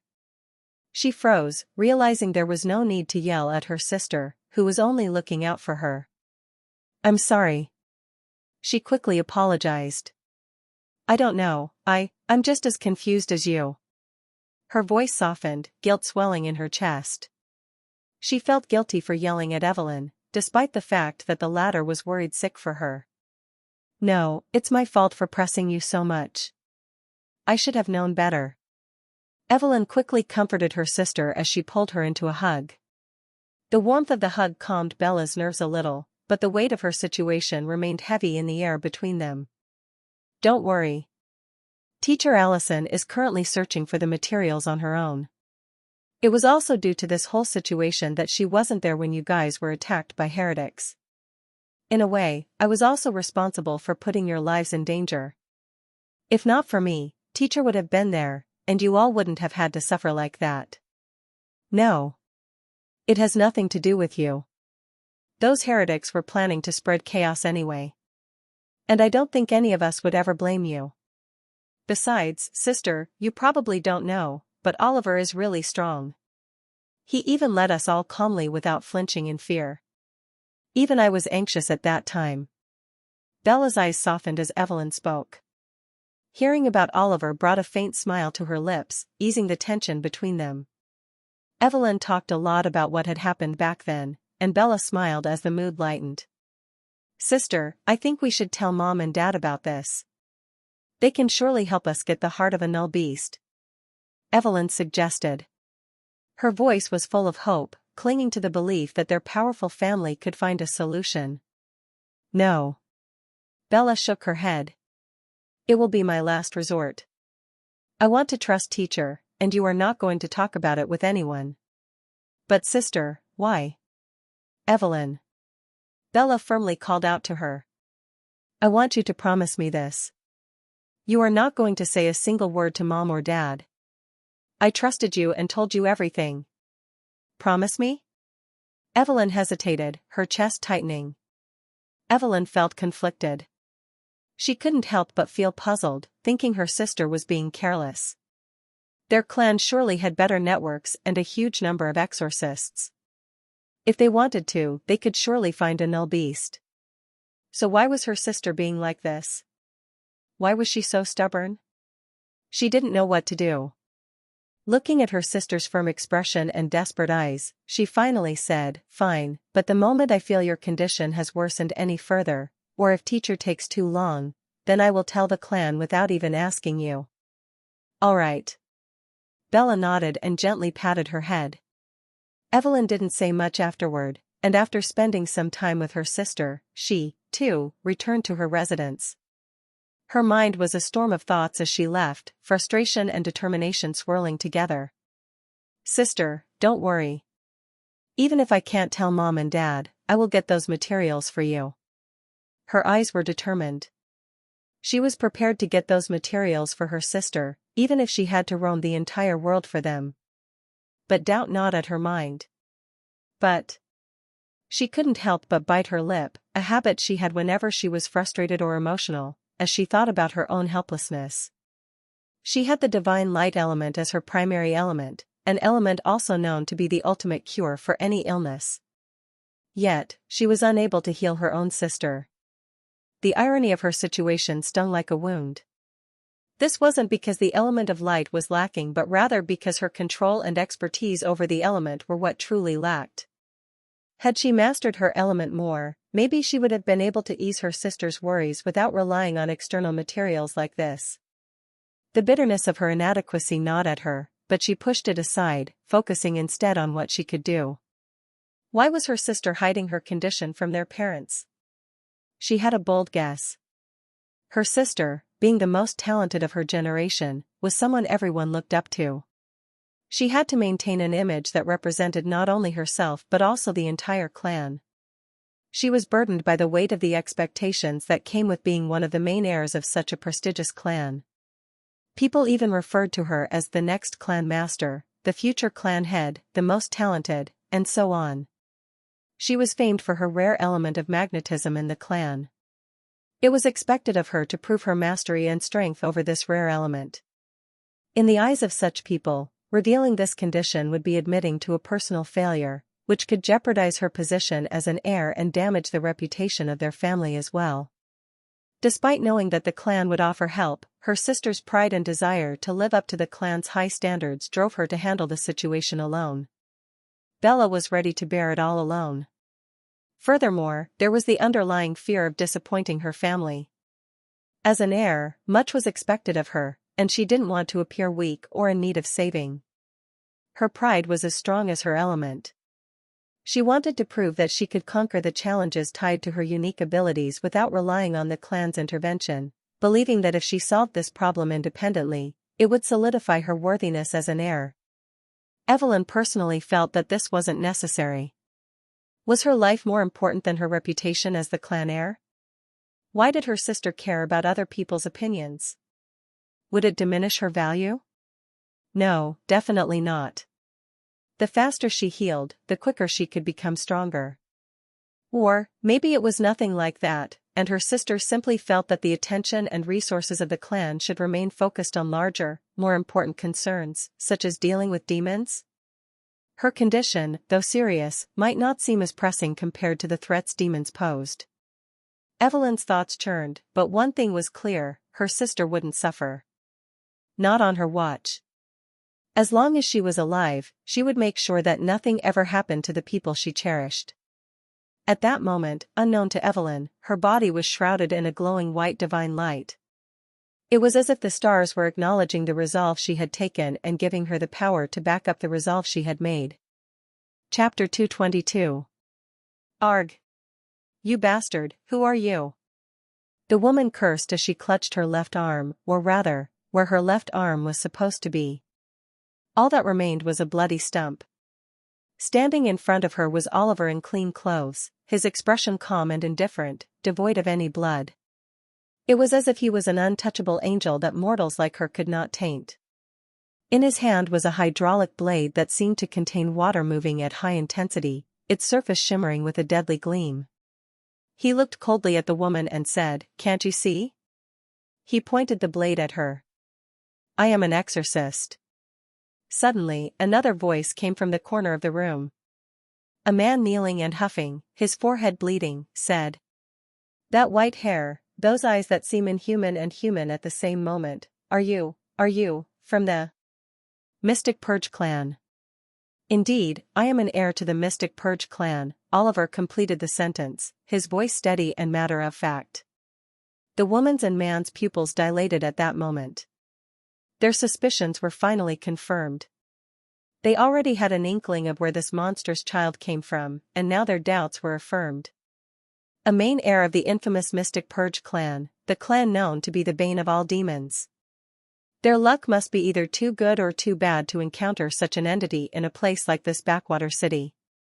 Who would have expected that they would be discovered not by any ordinary exorcist, but by a main heir to the Mystic Purge clan? This revelation made their hearts race. This was both a terrible and great opportunity for them, terrible because they were on the verge of being exorcised by the child before them, and great because they had been given the golden opportunity to kill one of the major enemies of their masters while he was still growing. But that seems impossible. The man thought in despair as he saw the aspera radiating from the boy. The aspera was vast, tremendous, far greater than both of their asperas combined. The boy was clearly a rank 2 exorcist, judging by the quantity of his aspera. The ashen-gray aspera leaking from his body filled the entire room like a flood, the pressure suffocating the air. Desperation clawed at the man's insides. Sweat rolled down his forehead as he thought of ways to escape with his partner from this predicament. He knew they didn't have much time, so they had to act quickly. Suddenly, a sinister idea struck his mind, and he shouted to the woman, "Keep him engaged." The woman, the dark alchemist, was more powerful than him. It was ideal for her to stall for some time while he prepared what he had in mind. He was sure that if it worked, both of them could escape and might even finish off this boy. The woman, hearing this, immediately stood up. Her dark aspera had largely stopped the excessive bleeding, and her eyes were filled with a cruel gleam as she scowled. "You spawn of those damn exorcists, always interfering with our plans. Today is the day you die." A large sword appeared in her hand as she swung it effortlessly, showcasing her brute strength despite her slender frame. Oliver's eyes flickered with suspicion. He knew something was up when he saw the man bringing out an old, tattered black book with blood engravings on its cover. He had a bad feeling just standing idle. He didn't want to take any risks with these heretics and quickly swung his blade forward. The woman instantly closed in on him and blocked his blade with her large sword. Bang! Bang! Bang! Oliver didn't stop and repeatedly attacked, his strength bursting and pushing the woman backward with each swing. The woman made a twisted expression as she shouted back at the man, "How long?" "Wait, I'm almost done." The woman gritted her teeth. Her hands were feeling numb just from blocking Oliver's strikes, and she couldn't help but feel astonished at how this small boy possessed such disastrous brute strength. She wouldn't last much longer if this continued. She had to do something before that happened. Seeing that she was still resisting, Oliver turned ferocious. In his other hand, a rapier suddenly appeared, and he struck forward. Sovereign strike of infinite freedom. Pfft! The woman was sent flying by the unexpected force and coughed up blood. Oliver didn't even give her a moment to regain her balance before striking at her head and rendering her unconscious with a blow. He looked at the man, who met his gaze fearfully, and 6 thoughtful steps of spirits. In a blur of motion, Oliver appeared beneath the man and punched him in the gut, knocking the air out of his lungs. Cough. The man's eyes turned white, and his eyeballs rolled back as he ultimately lost consciousness. Oliver paused and made a phone call to the local police station, or more specifically, to the chief, as his call was directly answered by him. He gave a few instructions and asked him to reach a certain location after cleaning up the playground. The location was the underground basement. He had already taken care of everything, and the other minor stuff would be handled by them. He also asked them to contact the nearest exorcist union branch and have them dispatch exorcists to investigate properly. He would clean up the main items that might come in handy or could sell for a lot, while the rest of the cleanup would be handled by others. Before that, however, he had to do one thing. His eyes narrowed in thought. He glanced down at the unconscious man, and his eyes changed. Using his special eyes, he observed the man for a little while before returning to normal. "He can still be exorcised and saved," he declared to himself and placed a hand on the man's forehead. A dark, disgusting black aspera started to leak out of the man's head and collected in Oliver's palm. Oliver remained in that position for the next few minutes, and only after no more dark aspera came out of the man's body did he remove his hand. The dark aspera gathered into a black ball in his hands. He clenched his hands into a fist, and all the black aspera scattered. The man's unconscious expression gradually turned more relaxed, and his pale skin seemed to regain a healthy color instantly. Chapter 223. What Oliver did was simply perform a brute exorcism without any basic technique, just dragging out the dark aspera from the man and purifying it. It was a straightforward, raw process, effective but lacking the finesse of more refined techniques. He was able to do so only because the man had not been completely corrupted by the dark aspera. A full transformation into a heretic hadn't taken place yet. In fact, while there were many heretics here and there, a majority of them weren't as corrupted or brainwashed by demons as some of the extreme ones. Jettiah and his comrades were examples of heretics who had completely submitted to demons and could not be saved anymore. This man, however, was different. The dark aspera hadn't taken over the man's mind and soul yet. It was possible that the woman, the dark alchemist, had tainted and brainwashed this man, turning him into a heretic. Thanks to cosmic void gaze, he caught a glimpse of the level of corruption inside the man's body and felt it was not at a level where he could be forsaken. For now, this one could be saved. The woman had a deeper level of corruption, however, it wasn't that deeply intertwined yet. Her situation would need a more careful approach. He didn't exorcise her due to its complexity. A proper exorcist with standard techniques could help her out. Once they woke up, they shouldn't remember much of their time as heretics, in the worst case. But it was fine, there were all sorts of treatment and aftercare available. It was better to leave the details to those more specialized in rehabilitative exorcism. Now that the exorcists had been contacted, it was not ideal for him to stay any longer. Sigh. The clan would know by now where he was. The network and influence the clan had on the Exorcist Union were just too strong. He wondered if he should use the black hair dye he had in his storage artifact to change his features. He hadn't used it so far since he liked his silky white hair a lot. It was part of his identity, something familiar in a world full of uncertainty. Almost elf-like. If he didn't hurry up, he would be caught before he had the chance to explore further. As for the mission given by the Black Codex Federation? The Chimera's body should serve as enough proof to justify it. Not to mention, he had also taken some pictures in advance. Although all of this was definitely unnecessary, evidence like this could easily be faked, and such a huge hidden organization had its own ways of finding out whether the mission was completed or not. They probably wouldn't even need the little proof he had recorded. Now then, let's quickly go through what we have here. Oliver didn't waste time and started collecting whatever he felt was worth it. There were some jewels, containers of beast blood, and some special array ink. He stored all of it in his storage artifact. Only the most important things were stored in his mind space, the rest belonged to his bracelet. Everything was organized, methodical.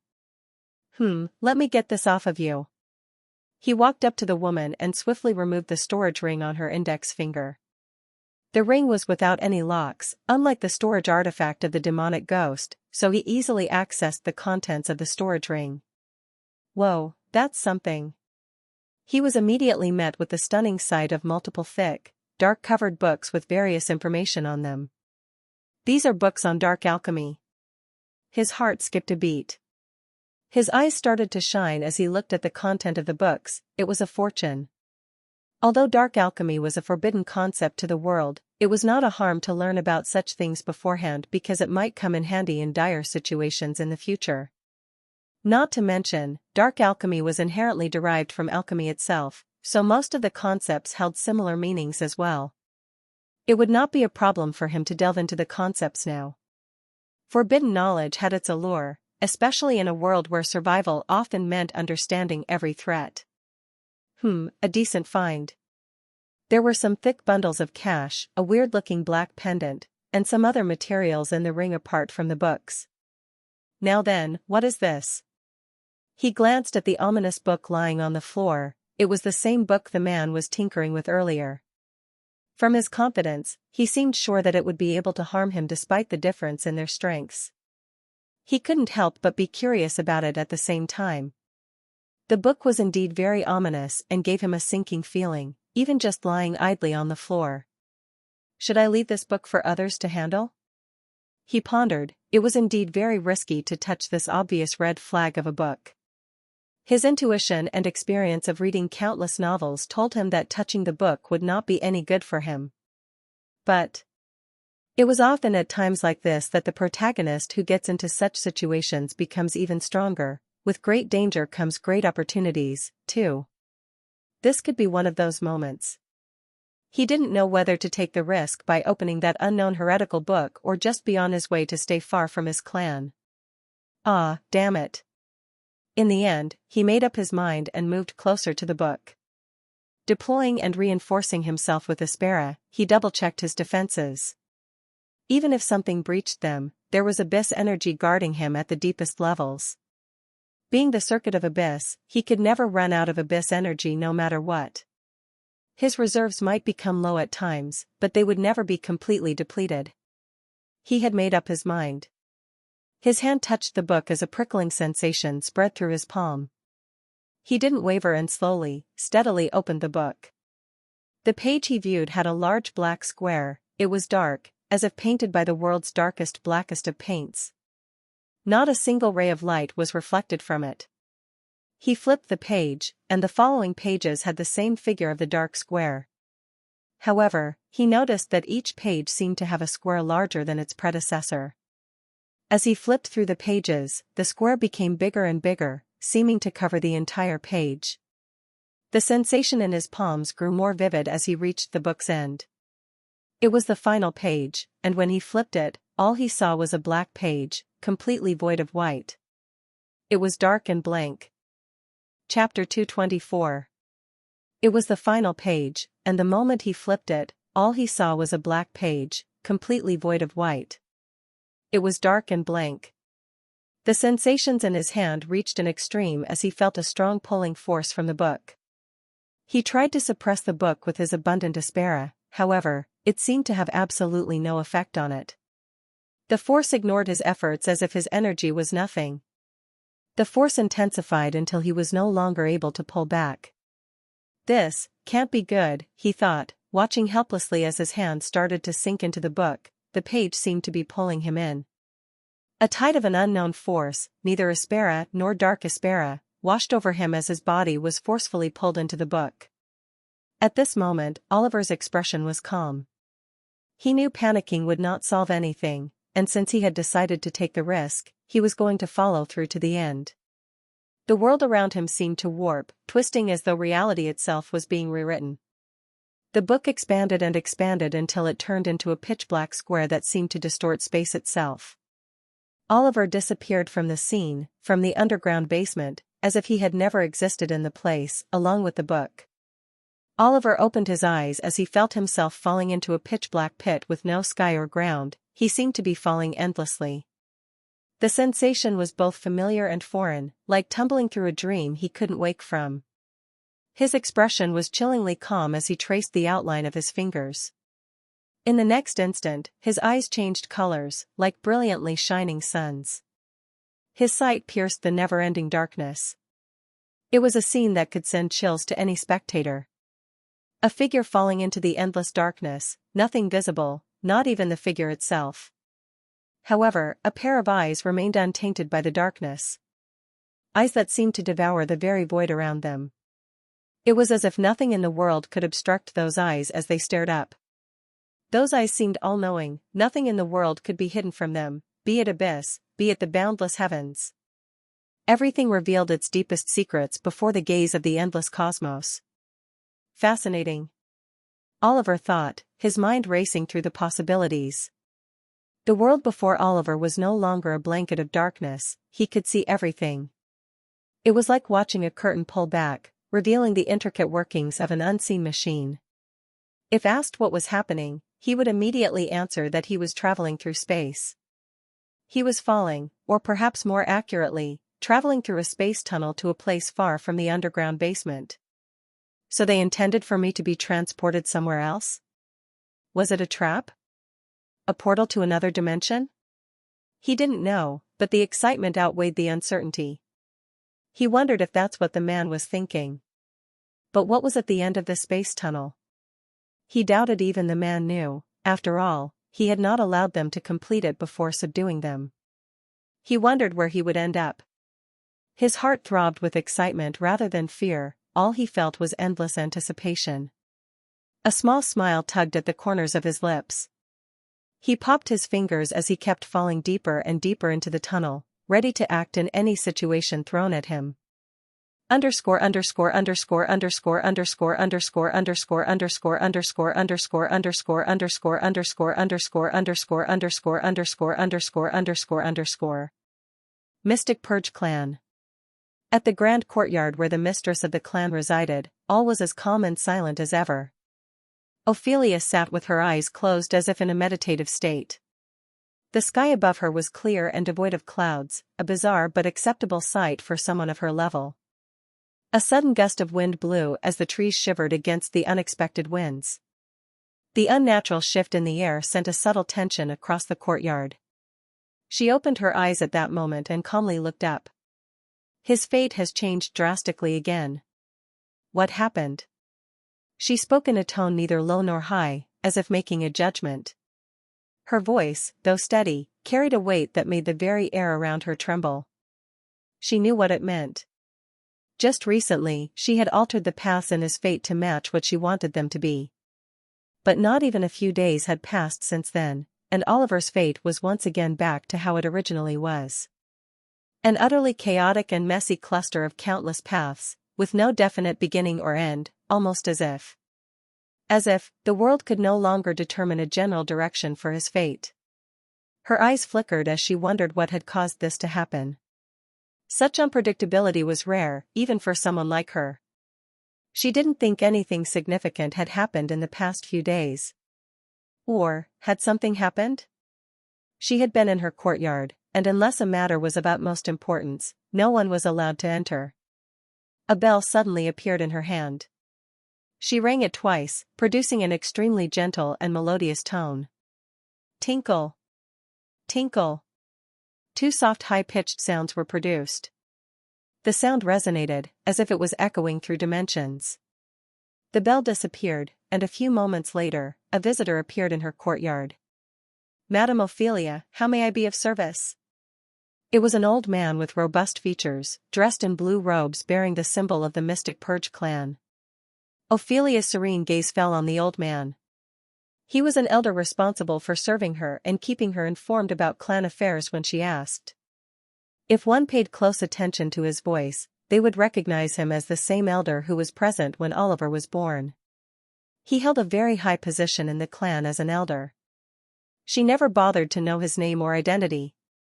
In her eyes, only their utility mattered. In front of her, all positions or names were meaningless.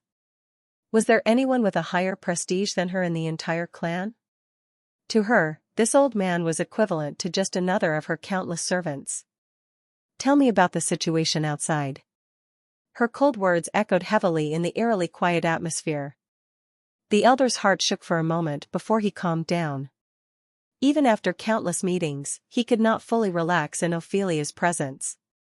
She was too formidable and full of prestige. Each day, she seemed to grow even more terrifying. Yes, madam. Recently, the demons from the eastern borders have appointed a new general. Stop. The elder was instantly silenced. Ophelia had ordered him to stop speaking, and he did so. He was only there to obey, not to question. What has happened with Oliver? She asked, simple and straightforward. Her eyes narrowed slightly, signaling this was the only question that truly mattered. Chapter 225. Pardon? Oliver. The elder was momentarily stunned, this was really out of the blue. Ah, young Master Oliver. Feeling a little flustered, the elder quickly composed himself. He had never expected Ophelia to care about her children in the first place. Well, except for Nadia. So he couldn't help but feel surprised when he found her interested in Oliver's affairs.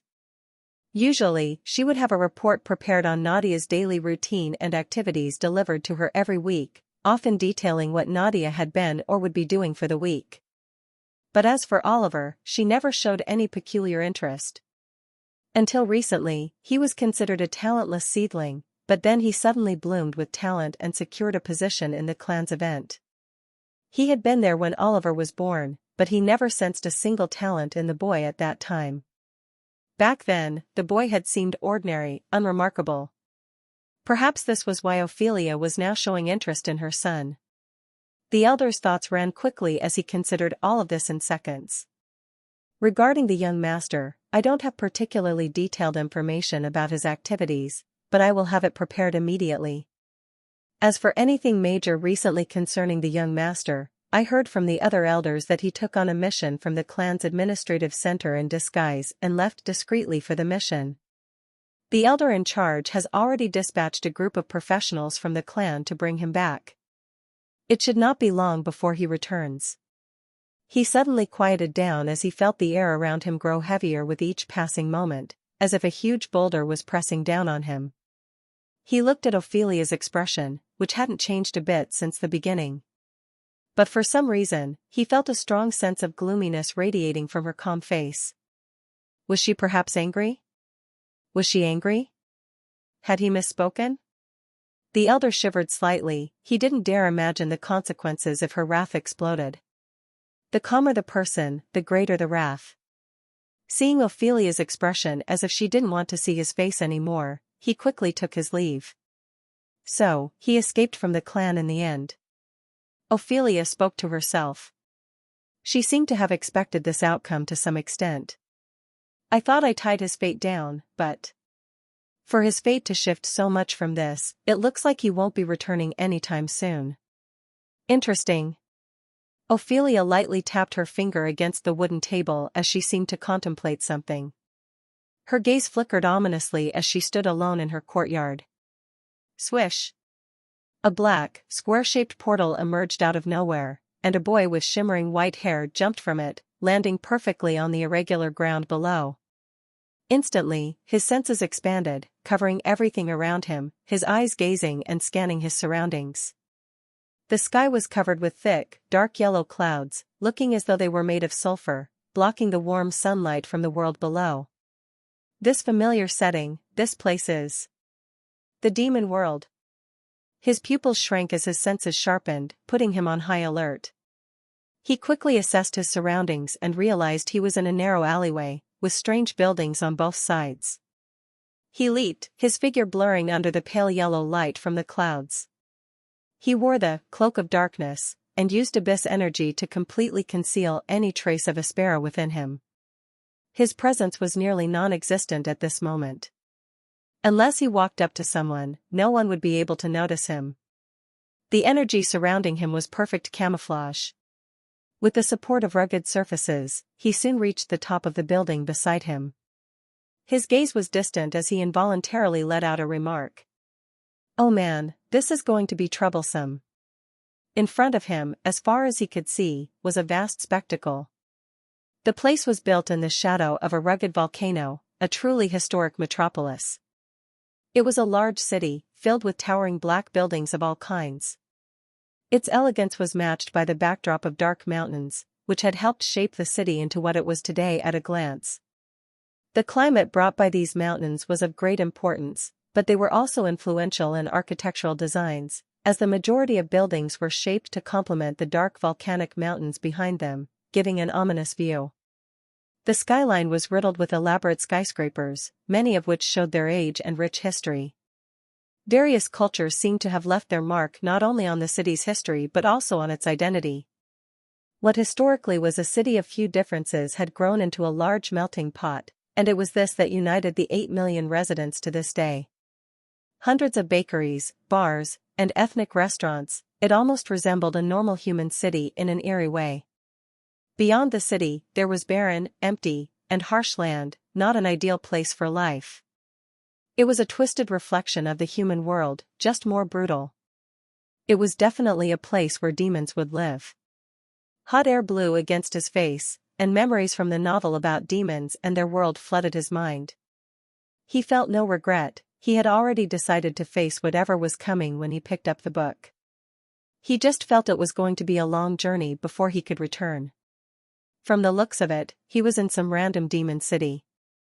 Crossing borders and entering the human world would be very difficult from this point. Nonetheless, he still had to do it. There was no turning back now. He could only imagine what the clan was doing at the moment upon finding out he was not where he was supposed to be. He heard some noises and looked down. In the streets below, he saw multiple demons walking around normally. Chapter 226. Demons had both intelligent and unintelligent species. These cities, and the majority of the demon world, were controlled and built by the intelligent species. Their unintelligent counterparts were used by the intelligent ones to attack humans, do heavy labor, or perform any other tasks as desired. It was a grim system, where the strong preyed on the weak, both among humans and demons. It was often rumored that the demons who initially invaded the human world lacked intellect and were terrifying monsters. The intelligent species evolved from them after consuming countless human lives. He closely observed the demons with interest. All of them had vastly different appearances and movements. There were humanoid-looking demons that resembled humans closely, but with horns on their heads. Then there were creatures with giant skeletal frames, almost 10 feet tall. The skeletal demons lumbered through the streets, slow but unyielding, their hollow eyes reflecting nothing but the labor they were condemned to. Some skeletons walked with hunched backs, mostly used as labor. This place is stranger than I thought. Oliver mused as he took in the scene. Well, what should I do? He looked ahead blankly. His main goal was to escape and return to the human world. No matter what, this was still demon territory. As a rank 1 exorcist, no matter how well he hid, once he revealed himself to someone dangerous, he would be devoured instantly. Devoured, or worse. Rank 1 exorcist, should I attempt to break through now? Oliver's eyes gleamed beneath the dark yellow sky, giving him an intimidating look. He already had more than enough aspera to attempt becoming a rank 2 exorcist. To increase his chances of survival in this place, he needed to do it. Currently, he only had a large amount of aspera.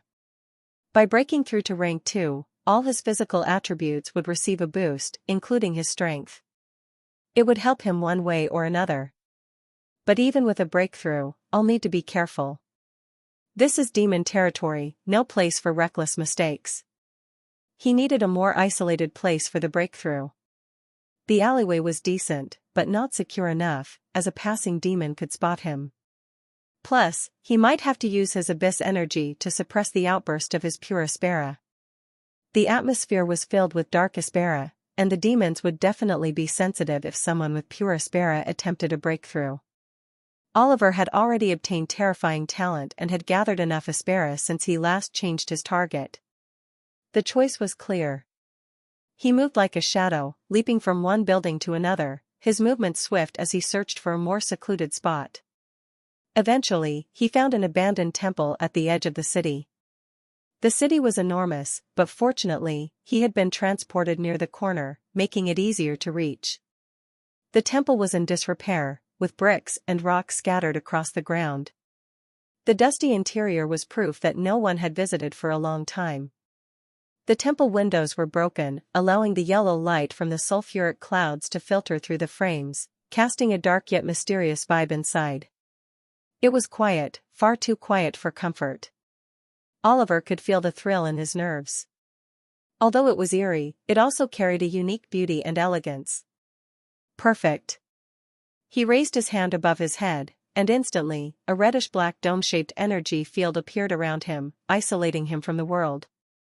He had to use his lower reserves of abyss energy to hide the coming outburst of aspera during his breakthrough to rank 2. Even Ophelia had difficulty seeing through his aspera when he used abyss energy to cover it. He knew that piercing through abyss energy was impossible. The abyss was infinitely deep, so it made sense that no one could penetrate it. I'll need more abyss energy soon, not just for this but for what's coming. I'll soon need to replenish my abyss energy. He focused his mind and sat in a meditative pose on the temple floor. The aspera in his body began to churn gently as he guided it with precision. Generally, there were two major categories that defined exorcists, physical and spiritual. Oliver was previously known to have taken the path of physical exorcism. There was a reason for the distinction. Exorcists of each path had different powers and training styles. To become a spiritual exorcist, one had to undergo something called core formation. At each rank, the exorcist forms a more advanced aspera core, starting as a small, unstable core that gradually becomes larger, more refined, and efficient. The nature of the core changes with each breakthrough. From rank 1 to rank 7, each rank involved core transformations. In the beginning, one would form a basic, unstable core prone to fluctuations. As rank progression occurred, the core would stabilize and densify, allowing greater energy absorption and usage. Eventually, as the core condensed into a highly dense state, it would begin to affect the exorcist's body, significantly enhancing physical capabilities. All spiritual exorcists aim to achieve the final transformation into a perfect core. On the other hand, physical exorcists took a different approach. To become a physical exorcist, one had to undergo body transformation. Instead of focusing on core formation, each breakthrough infused aspera into the body, transforming the physical form to better handle the energy. At the initial ranks, like rank 1 or rank 2, simple aspera channels formed throughout the body to circulate energy. As an exorcist reached higher ranks, the channels would thicken and merge with muscles and bones, leading to faster reaction times, strength, and durability, typically around rank 3 or rank 4. But it didn't stop there. In the advanced ranks, aspera would seep into the cells, providing extreme resilience and allowing asperic regeneration of body tissues. Each physical exorcist aimed to achieve full aspera transformation, turning their bodies into perfect vessels for aspera. Generally, the physical path was easier for beginners, requiring only bodily training to grow stronger. Spiritual exorcism, however, demanded mental fortitude, exceptional control over core formation, and a terrifying willpower to persist. This was why there were more physical exorcists than spiritual ones. There was a common belief that spiritual exorcists were the true exorcists, more noble, or simply stronger. A belief that persisted through generations, no matter how often it was proven wrong. Chapter 227. But that wasn't true. History had repeatedly shown that true talent shone in any path. What mattered was not the path chosen but how one treaded upon it.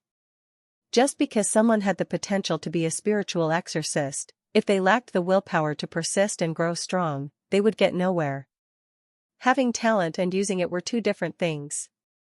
Now, Oliver possessed great aspera talent. Nadia was born with high spiritual exorcist potential, so naturally, Oliver had obtained even greater talent. But a single path? Why settle for one when I can pursue both, he mused, a flicker of ambition lighting his eyes. If he were to describe his current situation, he was more suited to the spiritual path than the physical. Still, he wouldn't let that limit him. Why choose when he could master both? He smiled knowingly. With the knowledge from the novel, he knew it was possible to walk both paths simultaneously. It was known to a few that one could be both a physical and spiritual exorcist. Although not a grand secret to the clans, it wasn't easy to achieve. Only those with ample time and effort attempted it. It was extremely demanding and time-consuming. Most exorcists couldn't afford such a luxury. They had to choose, quickly, and dedicate themselves fully to a single path. The Union heavily promoted single-path specialization, discouraging dual-path training. Humanity was constantly at war with demons, and the more exorcists they could prepare, the better. If everyone tried to walk both paths, it would greatly impact battlefield readiness. A pragmatic choice, Oliver knew, but not one that suited his plans. Everyone wanted to be strong, especially exorcists, who had their own reasons to be the best among their peers. Being both a physical and spiritual exorcist would undoubtedly give them an edge, if they had the means and knowledge. To prevent greed from taking over, the Union popularized proper paths and exorcism techniques for both categories of exorcism. This was not entirely done to recruit more exorcists, but also because novices lacked knowledge. The Union had countless expert exorcists with vast experience, so it was better to prevent novices from wasting their time from the outset and save their efforts to focus on one path. In the novel, Nadia, with her talent and hard work, became both a physical and spiritual exorcist. So, Oliver, with tenfold her talent, would breeze through it. There was no need for him to hold back. What applied to ordinary folk didn't apply to him. I should start now. Oliver glanced at the broken windows and stared at the clouds, filled with dense golden-brown clouds trapping sunlight. He knew he had to hurry up. Swish! The aspera in his body gathered at his solar plexus and started to take the shape of a sphere. As he began to form the sphere, fluctuations started to appear around him. The pure aspera circulated around him. The fluctuations were so strong that if not for the abyssal dome, demons in the city would have noticed him instantly. It was understandable since his aspera was already huge even before the breakthrough, and after this, it would grow even more. It was hard to conceal it normally. The pressure was immense, but Oliver welcomed it. Power thrummed through his veins, eager to be unleashed. As time passed, a small sphere of bright pure aspera formed at his solar plexus. Usually, this indicated a successful breakthrough. Oliver had done it and was now technically a rank 2 exorcist. His body felt lighter, his senses sharper. But something was different. This wasn't just a breakthrough. Things should have stopped there, but they didn't for him. The sphere of Aspera started to spin as he kept his eyes closed and mind focused, not minding his surroundings. He was fully immersed in the process. Thin strands of Aspera, in the form of threads, began emerging from the sphere of Aspera, increasing in number as seconds passed. Countless threads of pure Aspera extended from the spherical core. He focused, willing control over the countless threads. The threads stirred and started to move, each going in a different direction, slowly filling his veins and covering every inch of his body. His veins intertwined with those threads of Aspera, creating Aspera channels in his body using the threads as a medium. The process was long and painstaking. Sometimes he lost control of a thread or two, which would strike a wrong muscle or organ, causing him pain. Hours went by as Oliver remained focused and didn't move from his meditative posture. His luck was great as no trouble arose, and the entire process remained smooth. Finally, after what seemed like half a day, he opened his eyes, and a misty breath escaped his lips. His skin had a certain glow that wasn't there before, his hair seemed brighter, and his features appeared more defined. I did it. He stood up, dusting his clothes slightly, as he examined his body. He had broken through to rank 2 and could feel a turbulent power flowing inside him. It surged through his veins, alive, waiting to be tested. If he were to face that chimera again now, he could have easily suppressed it with techniques alone, without even using his water element. He looked down at his hand and clenched it, feeling a certain energy. He had successfully created the Aspera channels as well. One had to know that for first-timers on the path of physical exorcism, forming Aspera channels required guidance from seniors in the field. Creating Aspera channels was an extremely important process, as it laid the foundation for a physical exorcist. If even one of the countless channels was mishandled by mistake, not only would the exorcist's life be in danger, but there was also a chance of future outbursts, essentially damaging the exorcist's potential. After all, this was the very foundation of an exorcist's life. It had to be done with extreme care. So, did Oliver act carelessly because he didn't have time? The answer was no. Chapter 228. And that's because Oliver was the circuit of abyss, which meant he already had extremely well-defined abyssal channels in his body, like a complex and intricate circuit. All the paths in his body were already mapped out like a blueprint, refined by the abyss, ready to be traced. So, all he had to do to create the Aspera channels was to follow those abyssal channels in his body and create adjacent Aspera channels. This way, he was able to perfectly lay down the foundation of his Aspera channel and begin the path of a physical exorcist with a strong base. Even the most experienced elders would have found it difficult to achieve such perfection in channel formation. After all, seniors could only assist externally. Ultimately, a person had to be familiar with their own body internally. This was also the reason why he was confident in attempting to create Aspera channels on his own without anyone's help. His body was now overflowing with excess Aspera and energy. It felt as if he could blast through any wall in front of him with a punch. His core was floating at his solar plexus, and his body was covered in Aspera channels. This mystical and perfect foundation wasn't just rare, it was unheard of. He could now be said to have become a perfect vessel for an exorcist. Oliver couldn't help but smile slightly as he looked at the red dome of energy isolating and concealing his existence. He thought about dispelling it now that he had already achieved his breakthrough. But before he could do so, his ears picked up a tapping sound from the temple's entrance. The tapping was faint but deliberate, too methodical to be a random visitor. His senses had significantly enhanced by now, and his hearing had improved tremendously.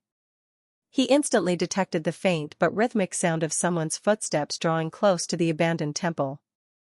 I couldn't have been discovered. Did this person come to visit this abandoned temple, then? He had great trust in abyss energy and knew there was no way he had been found, so the most likely reason behind the unexpected sound of footsteps was that someone had come to the temple. Even so, something about the presence unnerved him, a quiet, lingering menace that accompanied those footsteps. He didn't dispel the abyssal dome and waited quietly. He couldn't sense the Aspera of the other party at all, so it was obvious that whoever was approaching was stronger than him, even though he was now a rank 2 exorcist. Since he had already spent so much time hidden in the dome, he didn't mind waiting a bit longer until the person or demon who had come to the temple left. He observed the intruder and narrowed his eyes instantly when he noticed the demon. It was obviously a demon. A woman. He observed her features calmly. She had a human-like build, but her hair was dark, and 2 long purple-colored horns were on either side of her forehead, matching the color of her eyes. She was dressed in a black military coat of sorts.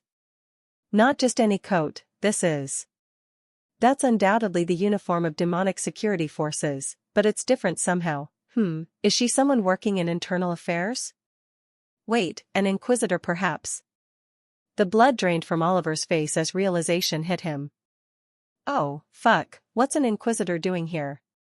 Oliver couldn't help but feel a trace of cold sweat on his neck as he recognized the uniform. It belonged to the inquisitors of the demon army. Inquisitors. They were the shadow of the demon lords, the enforcers of unbending law. Inquisitors were a specialized faction within the demon world, tasked with enforcing absolute loyalty and rooting out traitors, dissidents, and humans who pose a threat to demon rule. Inquisitors were one of the most feared groups in the demon world due to their brutal interrogation and torture methods, which have become legendary even among demons. They were known for their ruthless efficiency, keen intelligence, and use of fear as a weapon. If a demon feared another demon, it was usually because of the inquisitors. In essence, inquisitors ensure strict obedience to demon laws and the will of powerful demon lords. They oversee investigations, trials, and executions, often acting as judge, jury, and executioner. Their primary mission is to identify and eradicate any potential rebellion or resistance, whether from within demon society or from hidden human insurgents. Moreover, they specialize in gathering intelligence, extracting confessions, and deciphering codes. Their knowledge of both demon and human psychology allows them to anticipate rebellions before they begin. Of course, just as humans had heretics who worshipped demons within their lands, demons also had their own heretics who collaborated with humans for various benefits. There were multiple hidden human establishments in demon territories, organized by the Exorcist Union to weaken them from within. One of the biggest obstacles for Oliver to escape from demon lands was undoubtedly these inquisitors. They could sniff out a human in demon territory as easily as a wolf finds prey. From the novel, he knew that only demons with twisted morality were ever selected for the role of an inquisitor. They believed they were enacting the ultimate justice of the demon lords and saw torture and punishment as righteous acts. Completely different from human standards, naturally. They played a vital role in the blood war too. That uniform itself is a symbol of fear, he thought as he took a deep breath and carefully reinforced the abyssal barrier for added security. The demonic woman was quite tall, taller than the average human. Her expression was stoic, and her hair swayed behind her with each step she took. Her way of walking showed discipline. She came closer to him as Oliver subconsciously held his breath. Every nerve in his body screamed at him to stay absolutely still. The demonic woman gave him a strong sense of unease. She approached the abyssal dome, and Oliver stood still, not even moving an inch, holding his breath. He felt that even with the abyssal dome, if he made any movements, someone strong could still find it suspicious. And that woman was definitely strong. The demonic lady was now extremely close to the abyssal dome. She paused and looked to her side, and his eyes met her face as she seemed to stare directly at him for a moment. Her eyes narrowed dangerously. Chapter 229. She passed by the abyssal dome. Oliver heaved a sigh of relief as he watched the woman approach a broken statue. She stared at the statue, locking eyes with it as if talking to it. Here's chapter 229 with the added sentences in bold to indicate where changes were made. Chapter 229. She passed by the abyssal dome. Oliver heaved a sigh of relief as he watched the woman approach a broken statue. The statue depicted a foul-looking demon of fury and dread, its 2 raging eyes staring at him with a wicked fury. It had a broad mouth with spiky protrusions inside. The craftsmanship was incredibly lifelike, as if the sculptor were a master with centuries of experience. Scars and cracks covered nearly every inch of it now, disfiguring the already grotesque features.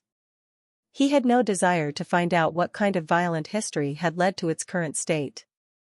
Oliver wondered who this demon was. It was most likely dead by now, but he couldn't help feeling intimidated just by its statue, and imagining how it had died.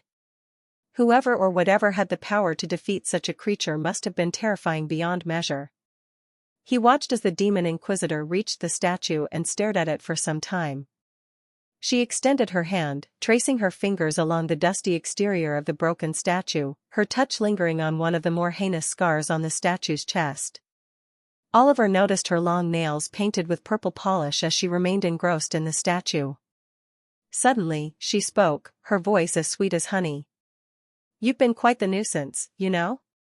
Oliver's breath caught as he instinctively tensed his muscles. How? When? When did she find out? She didn't turn around, and her back remained facing Oliver, who was frozen in place. He had already prepared his strongest counter, ready to escape if necessary. The woman spoke again. "Isn't that right, Uncle?" She stared at the statue, locking eyes with it as if talking to it. "What is this?" Oliver's mind raced. Is she talking to the statue? Or me? He couldn't shake the feeling that this might be some kind of trick. Was she baiting him, waiting for him to reveal his location by reacting? Or was she truly lost in her own thoughts? His mind raced with possibilities. There was a chance the Inquisitor already knew about him but, upon realizing he was about to counter and escape, decided to pretend she was talking to the statue. There was also the possibility that she was reliving a memory from when the demon depicted by the statue was still alive. They probably had some sort of connection. You used to be revered by the masses for your might, yet in the end, you died so miserably at the hands of the Witch of Death. She whispered quietly, but in the silent surroundings, her voice was heard clearly. That name again. Ophelia, Oliver thought, blinking. Of course, it had to be her. Oliver was speechless. If he wasn't mistaken, the terrifying person who had killed this heinous and dangerous-looking demon was none other than Ophelia. Well. Oliver had a blank expression on his face. Even in the demon lands, her name was famous, at least. The Witch of Death was a title she held in the novel that represented her. And from the words of this demonic woman, the demon depicted by the statue had died miserably. Ah, the Witch of Death, the person I admire and the person I want to kill the most. The Inquisitor spoke lazily, as if lost in thought. Admire and want to kill? This woman had issues. Serious ones. Crunch. Her hand, which had been gently grazing the statue's scars, suddenly crushed part of the statue, creating more cracks in the already crumbling figure. She turned and stared directly at where Oliver was standing, making his heart skip a beat. He hadn't felt this nervous in a long time. It was a chilling experience. His breath caught in his throat as a cold sweat broke out across his brow. All the Inquisitors were terrifyingly strong, and the woman before him was no exception. But why was she staring directly at his hiding place? This is bad, really bad. The demonic woman wore a subtle frown as she looked ahead. Why do I feel like I'm being watched? The woman thought to herself. This feeling had started the moment she entered the temple, and it had persisted the entire time. She felt as though someone was observing her, and it made her feel uneasy. Something was odd, something she never felt before. Chapter 230. Yet, she couldn't sense anyone. Even while talking to the statue of her uncle, she had been constantly scanning every corner but found no one. Is this a coincidence? Or something more deliberate? Why do I feel on edge? She pondered, her gaze intense as she looked at the spot where Oliver was currently standing. Tap, tap. Her heels clicked against the floor as she began walking toward Oliver, making him panic. Even though the abyssal energy was shielding him, if the demon got too close or made contact with him, she would definitely discover him. Just as she reached out toward the abyssal dome, a voice echoed in the temple. Miss Sarah. The voice belonged to a new arrival at the temple's entrance, a demonic man wearing the same Inquisitor uniform as the woman, whose name was apparently Sarah. Oliver's heart leapt with unexpected relief as the interruption came at the perfect moment. Sarah, who had been interrupted, paused, mere inches away from touching Oliver's face. She turned to look at the demon who had called out to her, and Oliver let out a relieved breath as he, too, observed the newcomer. The man had red fur on his head, a halo of lightning arcing around his long metallic horns, and a strong mouth with fang-like teeth. His yellow irises seemed special. Oliver sensed subtle fluctuations from them. He knew at a glance that they were unique compared to ordinary eyes. The yellow irises swirled and churned like a desert sandstorm, while his red fur was crawling with bugs and matted with filth and excrement. His well-muscled arms ended in fingers tipped with sharp nails, and his legs were shaped like those of a goat, with black cloven hooves instead of feet. Finally, a thick tail swung back and forth behind him, its end shaped like a fused club of spiked carapace. The entire creature seemed engineered for violence. Droll. Sarah spoke, not showing any of the excitement she had earlier while speaking about Ophelia and her uncle. We have confirmed it. There was a fluctuation in space in the city, the demonic man named Droll said. What now? Oliver paused when he heard this. Your senses are truly exceptional, Miss Sarah. To have detected such subtle fluctuations despite being miles away from the city. The demonic man said with a tone of admiration. Did you investigate the cause? She asked. Yes, according to Vasoth, someone has entered the city illegally. From the faint traces and scent left behind, it was definitely a human. I analyzed the scent. It definitely belongs to a male human child. A human child? Sarah raised a brow. Yes, miss, I'm not sure how a human child would enter the city like that either. I believe it's one of the schemes of those damned human bastards. No matter what, they wouldn't send a child here for no reason. Sarah fell into thought and asked, did you find the human? Well, actually, I followed the smell and it led me here, just outside the temple. Any trace of the scent completely disappeared, and inside, I sensed your presence. He looked at her with calm eyes. The tension in the air was thick. Oliver felt his pulse quicken as he waited for Sarah's reaction, hoping his abyssal cloak would continue to mask him. He was already low on abyss energy and was worried. Sarah looked back at him and narrowed her eyes. Dots connected instantly, and the unpleasant feeling of being observed could now be explained. So it's true that a human has entered the city secretly, and a child? I doubt it. I couldn't sense him at all despite being constantly observed. There's no way a human child could deceive my senses. Seal the city. Have them dispatch forces to investigate every corner, ask Vasoth to search as well, and I think you've been deceived by the scent. It couldn't belong to a child. Try searching for an adult human man instead, Sarah ordered. This? I'm sure it was a child. Droll hesitantly replied. The human who intruded is quite clever. If I'm not wrong, he has completely deceived us by deliberately leaving traces of scent behind and masking it to resemble a child's scent, leading you here. 2 of us 3 Inquisitors are now here, while Vasoth is alone. It wouldn't be strange if the human has already escaped far. What? Droll was stunned. Even Sarah's senses had been deceived by the human. It sounded ridiculous. Sarah was their captain and the strongest of the 3. Not only that, she was one of the most talented demons of her generation. There were hardly a few who could match her. They were all Inquisitors on a mission sent by the Central Order. All of them were powerful in their own leagues, otherwise, they wouldn't be Inquisitors. If a human strong enough to fool Sarah's senses had intruded, then it was obvious the humans were planning something serious. Aren't they talking about me? Oliver smiled wryly as he looked at the 2 demons in front of him, discussing him and making plans. They even seemed to have a misunderstanding. This woman, Sarah, is too cautious. She complicated things for herself. Oliver felt great that it turned out this way. It was better for them to think like this and be on high alert while he could maneuver secretly when they chased after the imaginary strong man. Sarah's words quickly settled as Droll immediately rushed back to base off since Sarah alone was enough. As Droll left, Oliver's gaze flickered.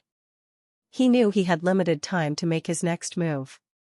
Oliver's eyes wandered around as he thought about his future plans. These demons were too clever, they had sensed the space fluctuation, which wasn't something an ordinary demon was capable of. In fact, the concept of space itself was unfamiliar to most people, be they human or demon, unless they were special. So for someone to be aware of such a thing, they had to be either an array master or a high-ranking individual. Sarah was definitely dangerous. She almost came close to discovering him just based on her intuition.